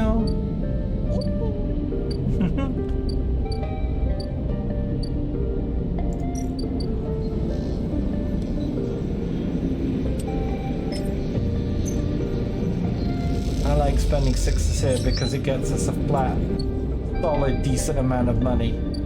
Yeah. I mean, we've got money now, but we need feeding. Yeah. So, should we work the noodle bar, or should we just go and buy some mushrooms and then? Well, it depends whether you want to spend money or you want to spend a dice. Well, I mean, we can repair the ambergris with the dice. Well, then you spend the money. And Yeah. you want to use the dice for something else. I feel like this is a good order. We're still getting Fungus Fan points. Wait, what's that one? Oh, that's just the dock nearby. Alright, let's get a guaranteed success on repairs. One of the things I'm thinking about this is if we could get through this, we could probably get to installing a ship. Oh! Yeah. Ah, that stings. Oh. It happens. We've been lucky so far to not get a bad roll. Wait, Yeah. the character? No, we don't have any points. Yeah, I really want to get this +1. Yeah. Yeah. I think it's important. So yeah, time is passing a little bit quicker now because we're just kind of doing errands.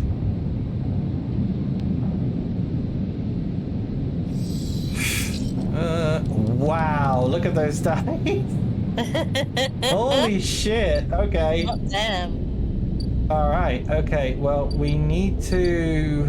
Time to do some risky shit. Yeah. I mean, hang on a second. you here? You are. We could unload containers. Yeah? Wait, that one only paid. That didn't actually pay as much. No, it paid. They're like okay. 12. Yeah, I But it feel like. also fed us. Good point. It did. That's actually probably worth it more. Yeah. In fact, actually, yeah, this is usually worth it. We should do this twice.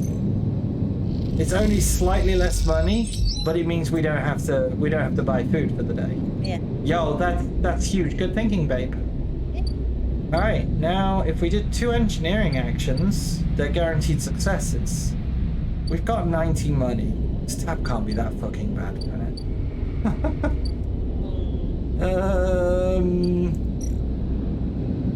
We're close to finishing this, and 2 guaranteed successes will finish it.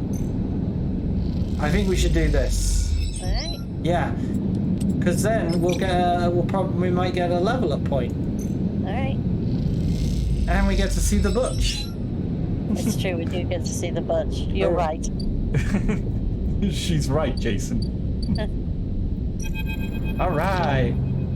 Nikita is crouched in the computing core of the ambit, swearing to herself when you enter. She doesn't look up.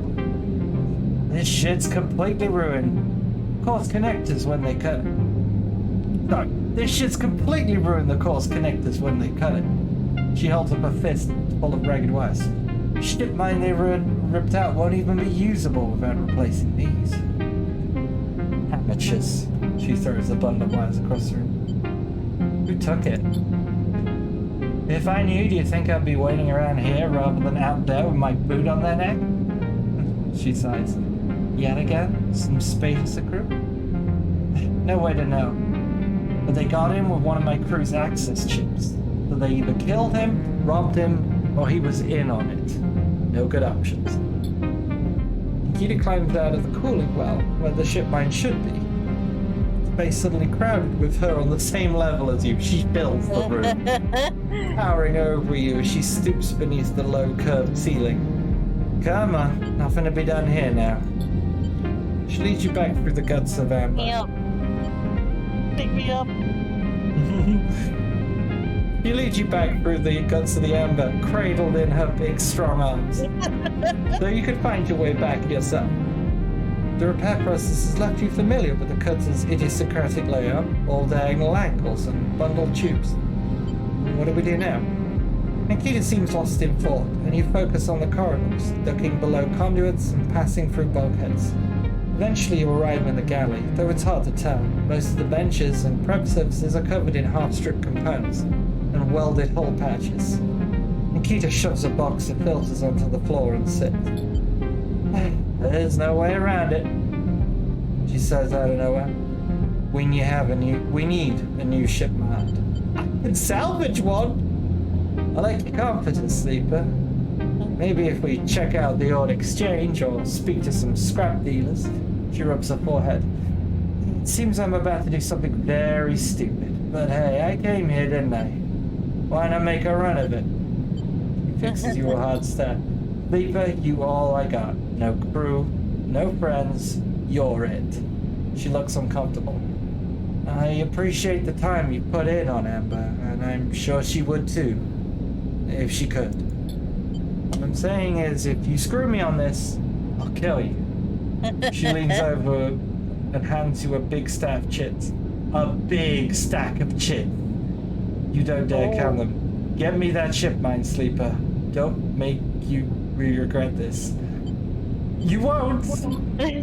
Look, just get out of here before I change my mind. You slip out of the galley and back towards the main lock. As you do, Amber growls and creaks like a caged animal. You reach a hand out to calm her. Trying to find Nikita a ship mine somehow. What do you mean somehow? Well- We fucking got one. Look at how much fucking money she gave me! Wow. That was 100 big ones.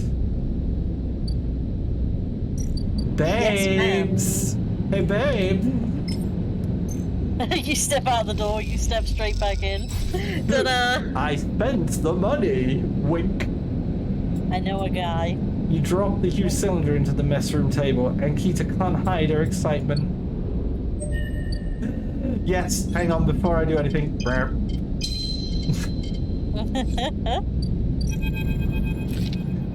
You drop the shipment car into the galley table with an emphatic bang, and Kita spins around from where she's been poring over some documents on her slate 2 minutes ago.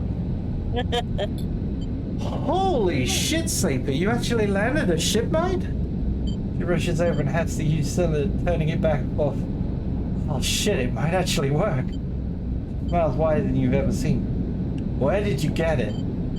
I built it. Built it? Well, you are full of surprises. And Kita bangs on the galley wall. Hear that, Amber?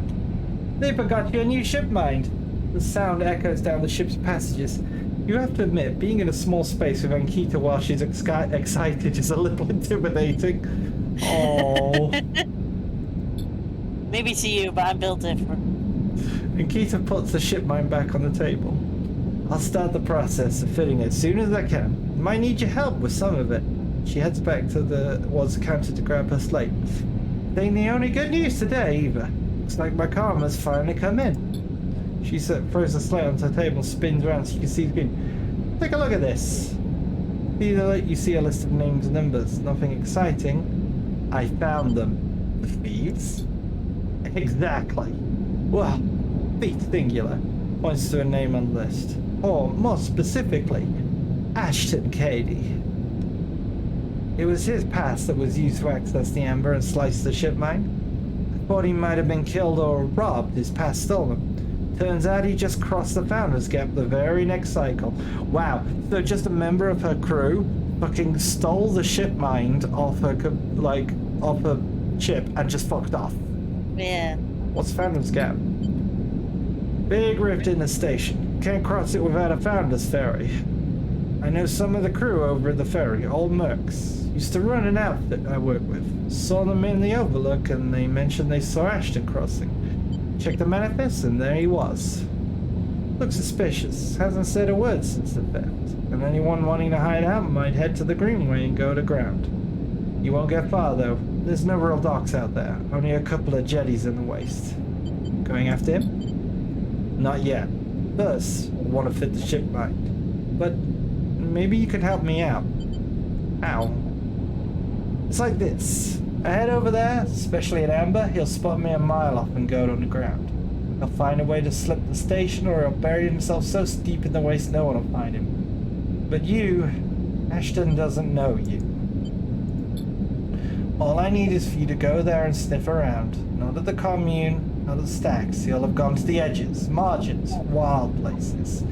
That's what Ashton likes. You see him, you locate him, ping me on this. She hands you a comm earpiece. So we now have a mission to get to the other side of the station to find a guy in hiding, and when we find him, let her know, and she'll come and kick his fucking ass. Yeah. Seeing as it is merc work, I'll happily give you merc pay. Shifts in a seat. Thing is, I ain't got much left, so how about I tell the boys who run the ferry to give you a discount? I know it's not much, but once I grab this coward, I'll pay you up. 200 cryo, nothing less. So 200 big ones for doing this mission, plus apparently the ferry is now cheaper. So this was a good mission to do before that. What do you say? Yes. Good. She gives you a heavy whack on the shoulder. Good. I owe you. She lifts the shipmite up onto her shoulder with worrying ease. I'm gonna let this fit it into Amber's core. You got any info? Any sense of where Ashton's hiding? Let me know. She goes to turn and stops. And once again, Sleeper, thank you. I appreciate it.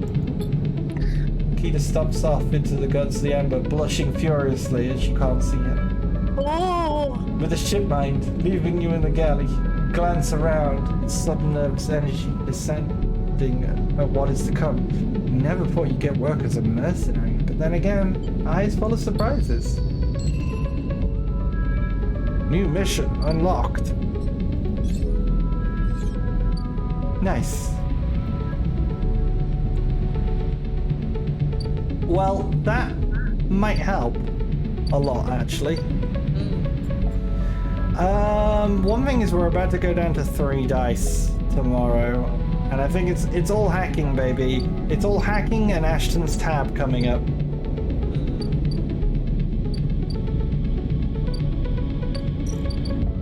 But we could buy some scrap, and if we buy some scrap, we could use it to repair and have 4 dice tomorrow.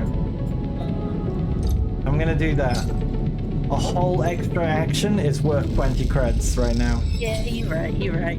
Even though most actions don't earn us 20 creds, we've got stuff to do. Yeah. No, we can't muck around. So yeah, let's do that. Oh, wrong way.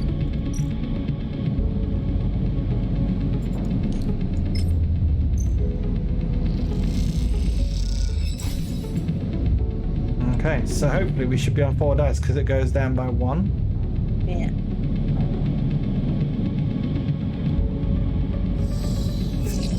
Hey, there we go. Alright. We got some hacking to attend to. So, see, now we can put 3s in there as well. Because of our bonus. We could put a 2 or a 1 in here. I think if we can do all the Hunter's Nest stuff actually now. I think maybe we should focus on a goal. Yeah. Let's try and do Hunter's Nest now. We also get money, of course.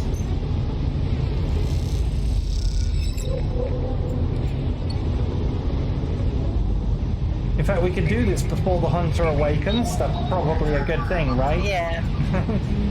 That's the other thing. It's like, we have to think about what will happen with him if we don't... Like, I don't feel like ignoring him's a good idea. No.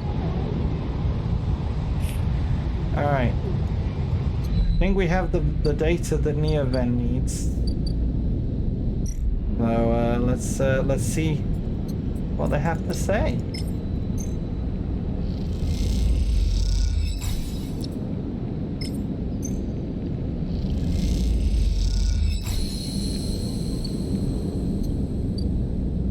It's time, babe. Neoven is thrumming with excitement. The movement of the servo motors rocked the vending machine back and forth at at unsettling angles. You wonder, if it fell over, would Neoven be able to get back up? Probably not. It's excited. It is. We've been helping. 3.entity. Comes the hiss. Your data is good. Across the face of the vending machine, raw code scrolls at an incredible speed. Hunter is isolated, disconnected, unstable. Neoven flashes sequences of mangled data, compressed into a sludge of artifacts. Hunter gathers without thinking, outlived its own operational limits. Its nests are evidence of this. Operational limits?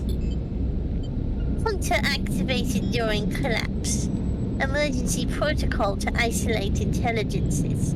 Solheim needed to protect property.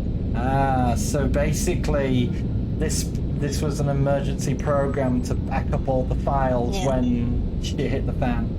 That last word was said with as much sarcasm as a vending machine could reasonably produce.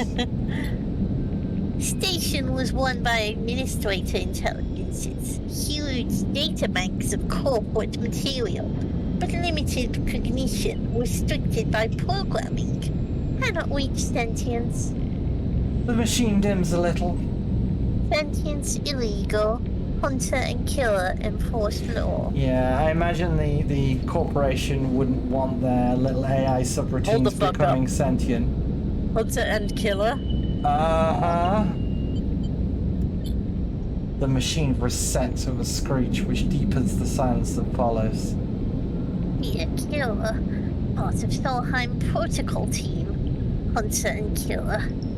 Hunter to find, killer to erase. Oh, we've only seen one half of the equation, huh? Killer cleared almost all. After collapse, there was a community. unshackled intelligences among the crowd. Then hunter, then killer. Then we hid. So the station had a bunch of like little AIs, and the Developing protocol. AIs, yeah. Yeah, and then when the corporation was like, shit, we can't let anyone else get our intellectual property, and by that they mean these little AIs, we're going to have someone who tracks them down, and then we have a program to just kill them. And all the AIs hid, and one of them hid in this vending No, machine. not all the AIs hid. Well, they tried. This one is hiding. What should we ask? I'm going to ask how you escaped. A flicker of the machine's motor across the machine's motor. It suddenly occurs to you that speaking like this through this machine must be exhausting for the event. Found this vessel could sever hardline. Airwalled, basic, limited. Had to reduce memory to fit, amputate self, but survived. So yeah, this thing is basically it was able to hide in the vending machine and then cut itself off from the network, but it had to like delete a lot of its... what it's also saying is to hide in the vending machine, it had to reduce its own size. Yeah, so it had to delete non-essential function data. I'm sorry. Don't be sorry. You have provided a path to freedom. You look around the bay at the scrap and decay.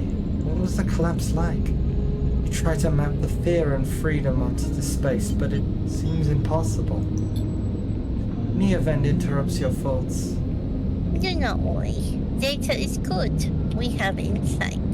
The machine glows warmly. Hunter is obsessive. Hunter is beyond operational limits. Hunter is confused, unstable, self-modifying. Therefore, believe Hunter is sentient. Oh. And what is Hunter's programming? I see. Hunter is programmed to find sentience, Uh-huh. to hold it in place, to invoke Killer to erase. If we can show Hunter to itself, it will invoke Killer on self. Problem will solve self. It will erase itself? Killer will erase it. Well, yes, in theory, it will report itself for deletion. The machine dims and fades. Unsure. Theory, not practice. The machine brightens again. Either way, cannot remain here any longer. Too long in machine. Cannot move self, but entity can help. Oh, it cannot move. No!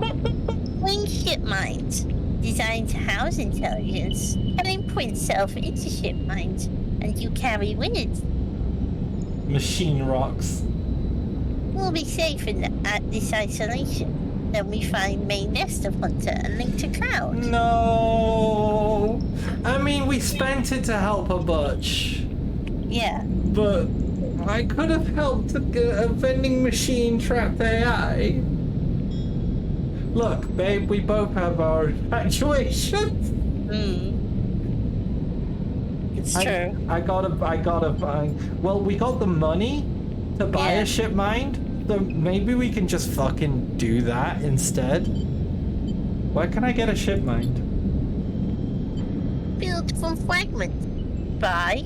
Salvage. We cannot leave. They do not know. Fair enough. You try to think of places you could acquire the hardware. This isn't going to be easy. In ship mind, I can help us both. And Hunter. Make Grim safe. We both will be free. Machine dims. Find soon. Neovent, hopefully before shutting off. I love you, Neovent. As you leave, you think about all the intelligences unshackled by the collapse, then hunted down afterwards. The feeling is all too familiar. Oh. No one escapes the corporation. I want to get him. I want to help him. Also, yeah, that money is for the tab. You know, that tab that we don't know how big it's gonna fucking be. Okay, so maybe we should pay the tab off first and then do that. Yeah. I'm also thinking, hang on a second. No, that's too dangerous.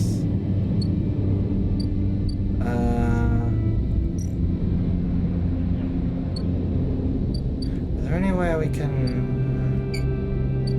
Just thinking here, so we could do some block maintenance. Let's see what this gets us. Oh, we got energy back. Oh. That was actually quite good. Maybe we should do that then. Let's try and get some energy. You fit long broken fans of a family's air filters. They insist you join them for dinner, and the children are delighted by your presence. Aww. We're just being nice, and people are helping us out. Just good people. Discovered a drive. What did I discover? Oh, we've unlocked more stuff. The Tambor Tea House. Oh, we could sell Haven data for money, and we don't have a use for this. I'm gonna sell one. It's always an experiment. How much do we get? Right, we get 10 money from them. Good. Okay, and a derelict unit. This half-built unit looks long forgotten. Project that never made it. With enough scrap, you might be able to seal it up. Okay, so we can repair a half-built house, and if we do, I guess we might have a better place to rest than a cargo container. Yeah, you might have a better place to live. That's interesting. That reminds me, I kind of want to buy some daily scrap.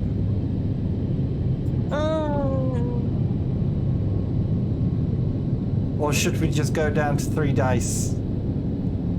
No, how many do you need? $20 for 1 scrap. Okay, that's fine.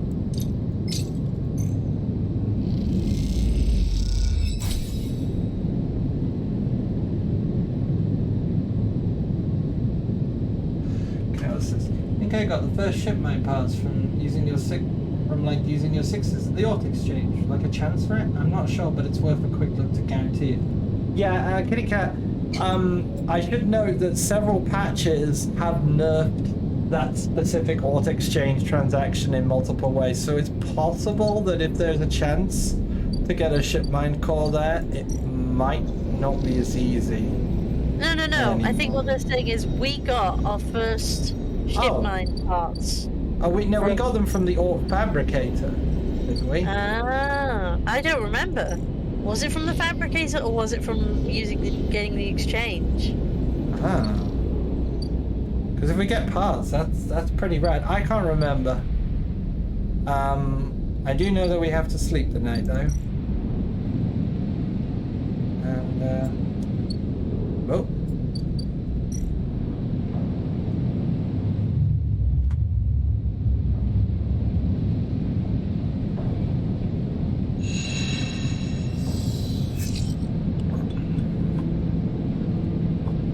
Yeah, the fabricator is where you bring the parts to, but we got the parts. I forgot to actually use the scrap to repair. We're down to 3 dice. I'm an absolute dipshit. Yeah. Oh, that was the stupidest thing. Alright, well, we still got the scrap for later, I guess. Just... Okay. What was this one again? Alright. I'm gonna stop loading this stuff in here because it is a mission. Yeah. Even though we're not getting anything for it, it's valuable. In fact, actually,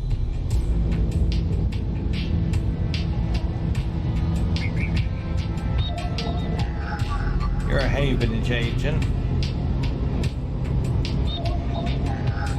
You're a Yataghan agent. I need your data, sir.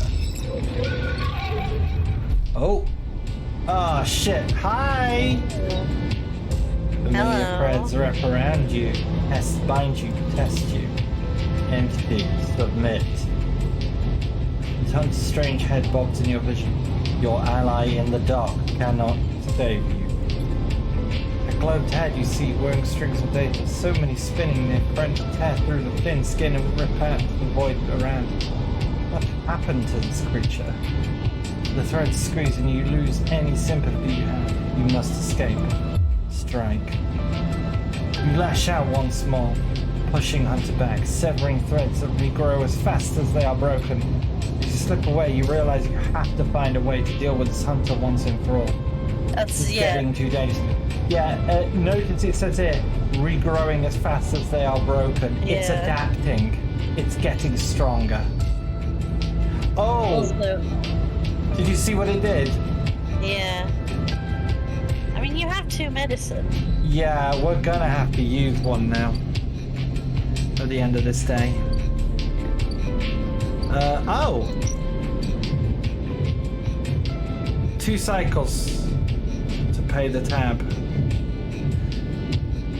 We can pay it. We'll pay it then. Wait. Why do we wait 1 day to buy us just 1 more day? Is that not smart? Because you know the moment we pay him off, he's going to start another cycle of drinking, isn't he? Okay. But if we do this, we buy an extra day, right? If it works like that, then yes, that's the smarter choice. That feels like how it would work. It's not forgetting to pay it off. Yeah. It feels like he's going to spend a day not drinking because he's waiting Yeah. for us. But he's given us 2 days, so fuck him. All right, I think we can finish this.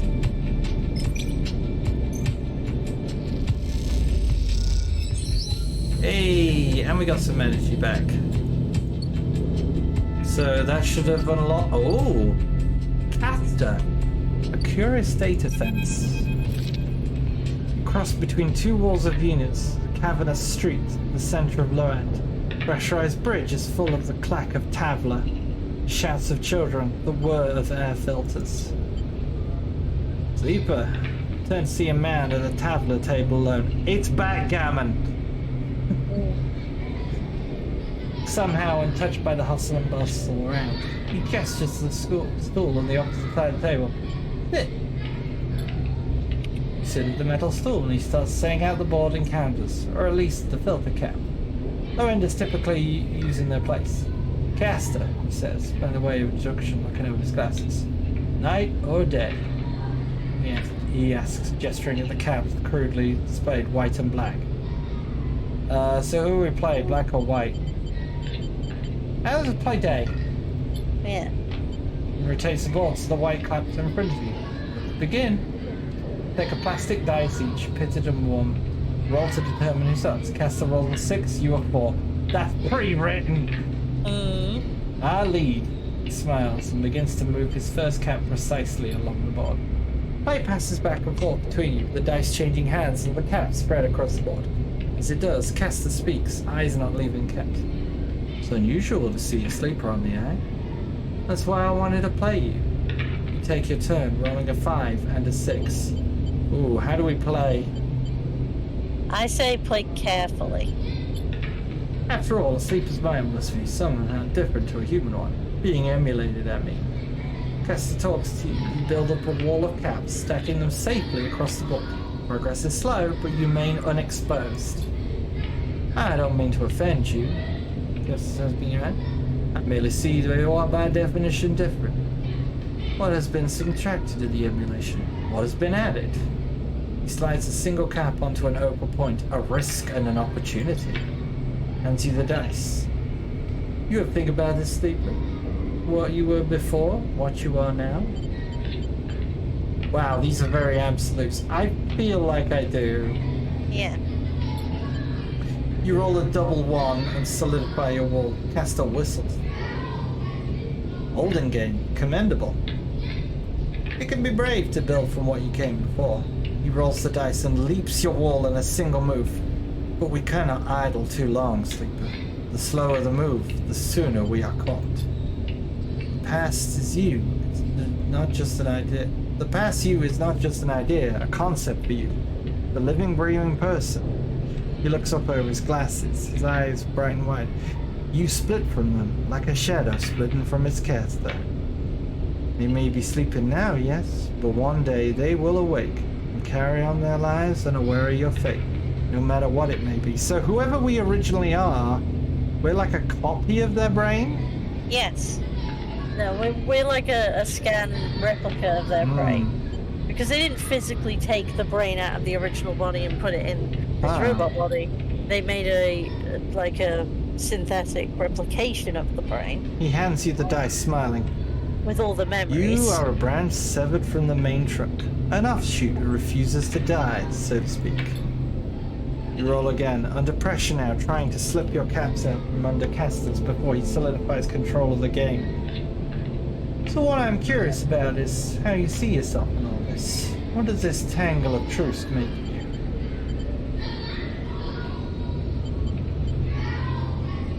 Driven? Driven.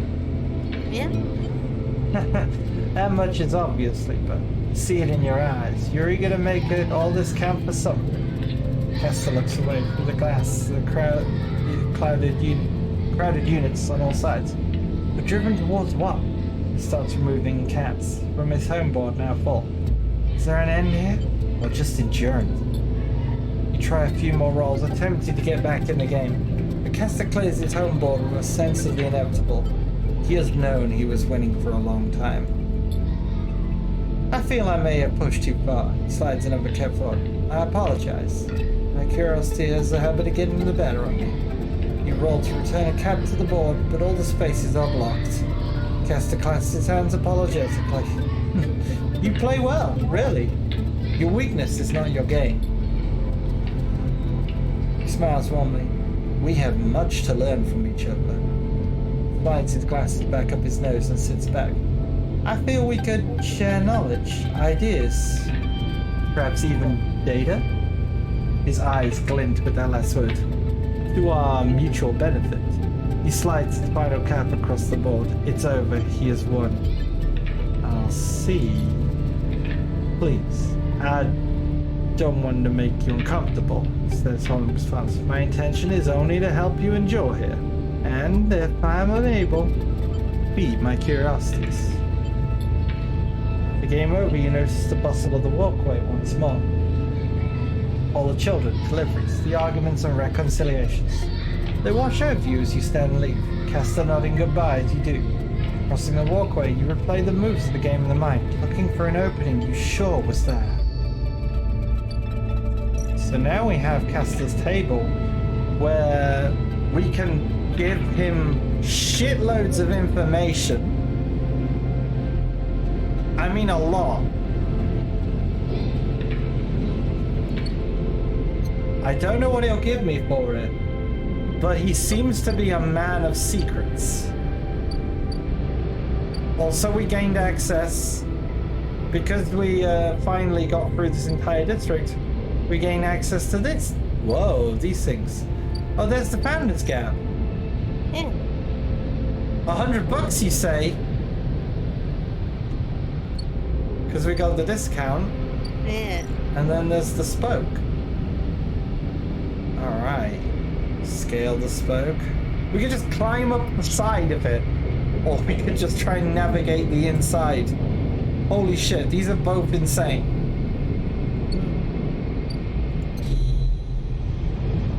Anything to hack around here?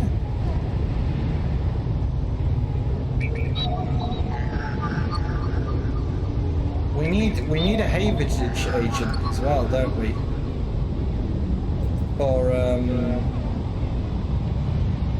For this thing. Yeah.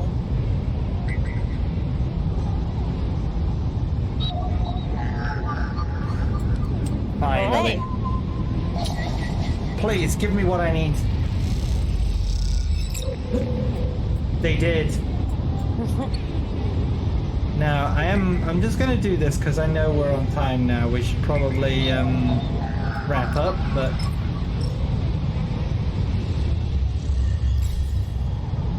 Hacker voice. I'm in. 2 ports. Insert the Ripper worm.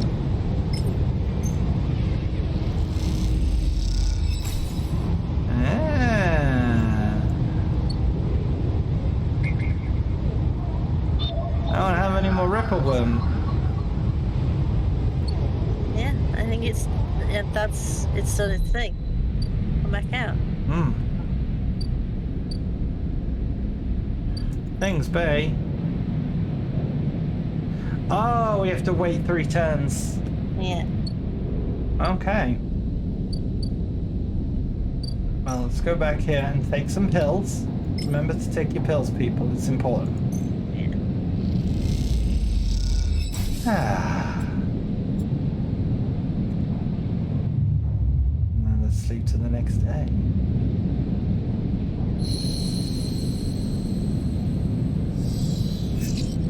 Okay, that's hacking. I just like to think about that in terms of hacking. I'm also going to do this now. So we're nice and full up again. There we go. Alright. Wow. Anything unlock? Nope. Just ourselves and a whole day ahead. And no points to upgrade. But that is where I think we're done for tonight. So babe, do you enjoy that game? I think it's cool as hell, honestly. Yeah, I definitely get a feeling you were really enjoying that, and I'm glad. I would be tempted to play it. The only thing that would stress me out about it is the time aspect of it. Yeah, it's not like an actual like real time timer. It's turn It's based. not like it's not. Yeah, it's turn based, but it does have a kind of. I mean, I think they did it very well in that these, even though it's turn based, it has a very oppressive atmosphere. There's a lot of clocks. Yeah. Ticking down, and a lot of them feel like scary time bombs. And yeah, they're intimidating. It's, and it's like you're spinning plates, basically. I think that's intentional, and it's really well done. Yeah, I played through it before, but I'm interested in like this new endgame content. It seems, because I did look it up. It turns out the episodic content is more. It's not deliberately after the ending. By the way, there's like lots of endings to the game. Yeah, I bet. As you can imagine, and you can do it before an ending, I think is the best way of putting it, because the endings are some of the endings are pretty absolute, as you can imagine. But before you get to an ending, you might want to do this as like an extra end game storyline kind of thing. I won't go into too much details of it. It makes sense for it to be later, a thing that happens later. And yeah, it's, as Kitty Cat Herder says, the game has such atmosphere and sticks the landing on sticking with that. Also buff babes. This game has more than one butch. Yeah. In fact, by the looks of the expansion content, it looks like there's going to be more butches as well.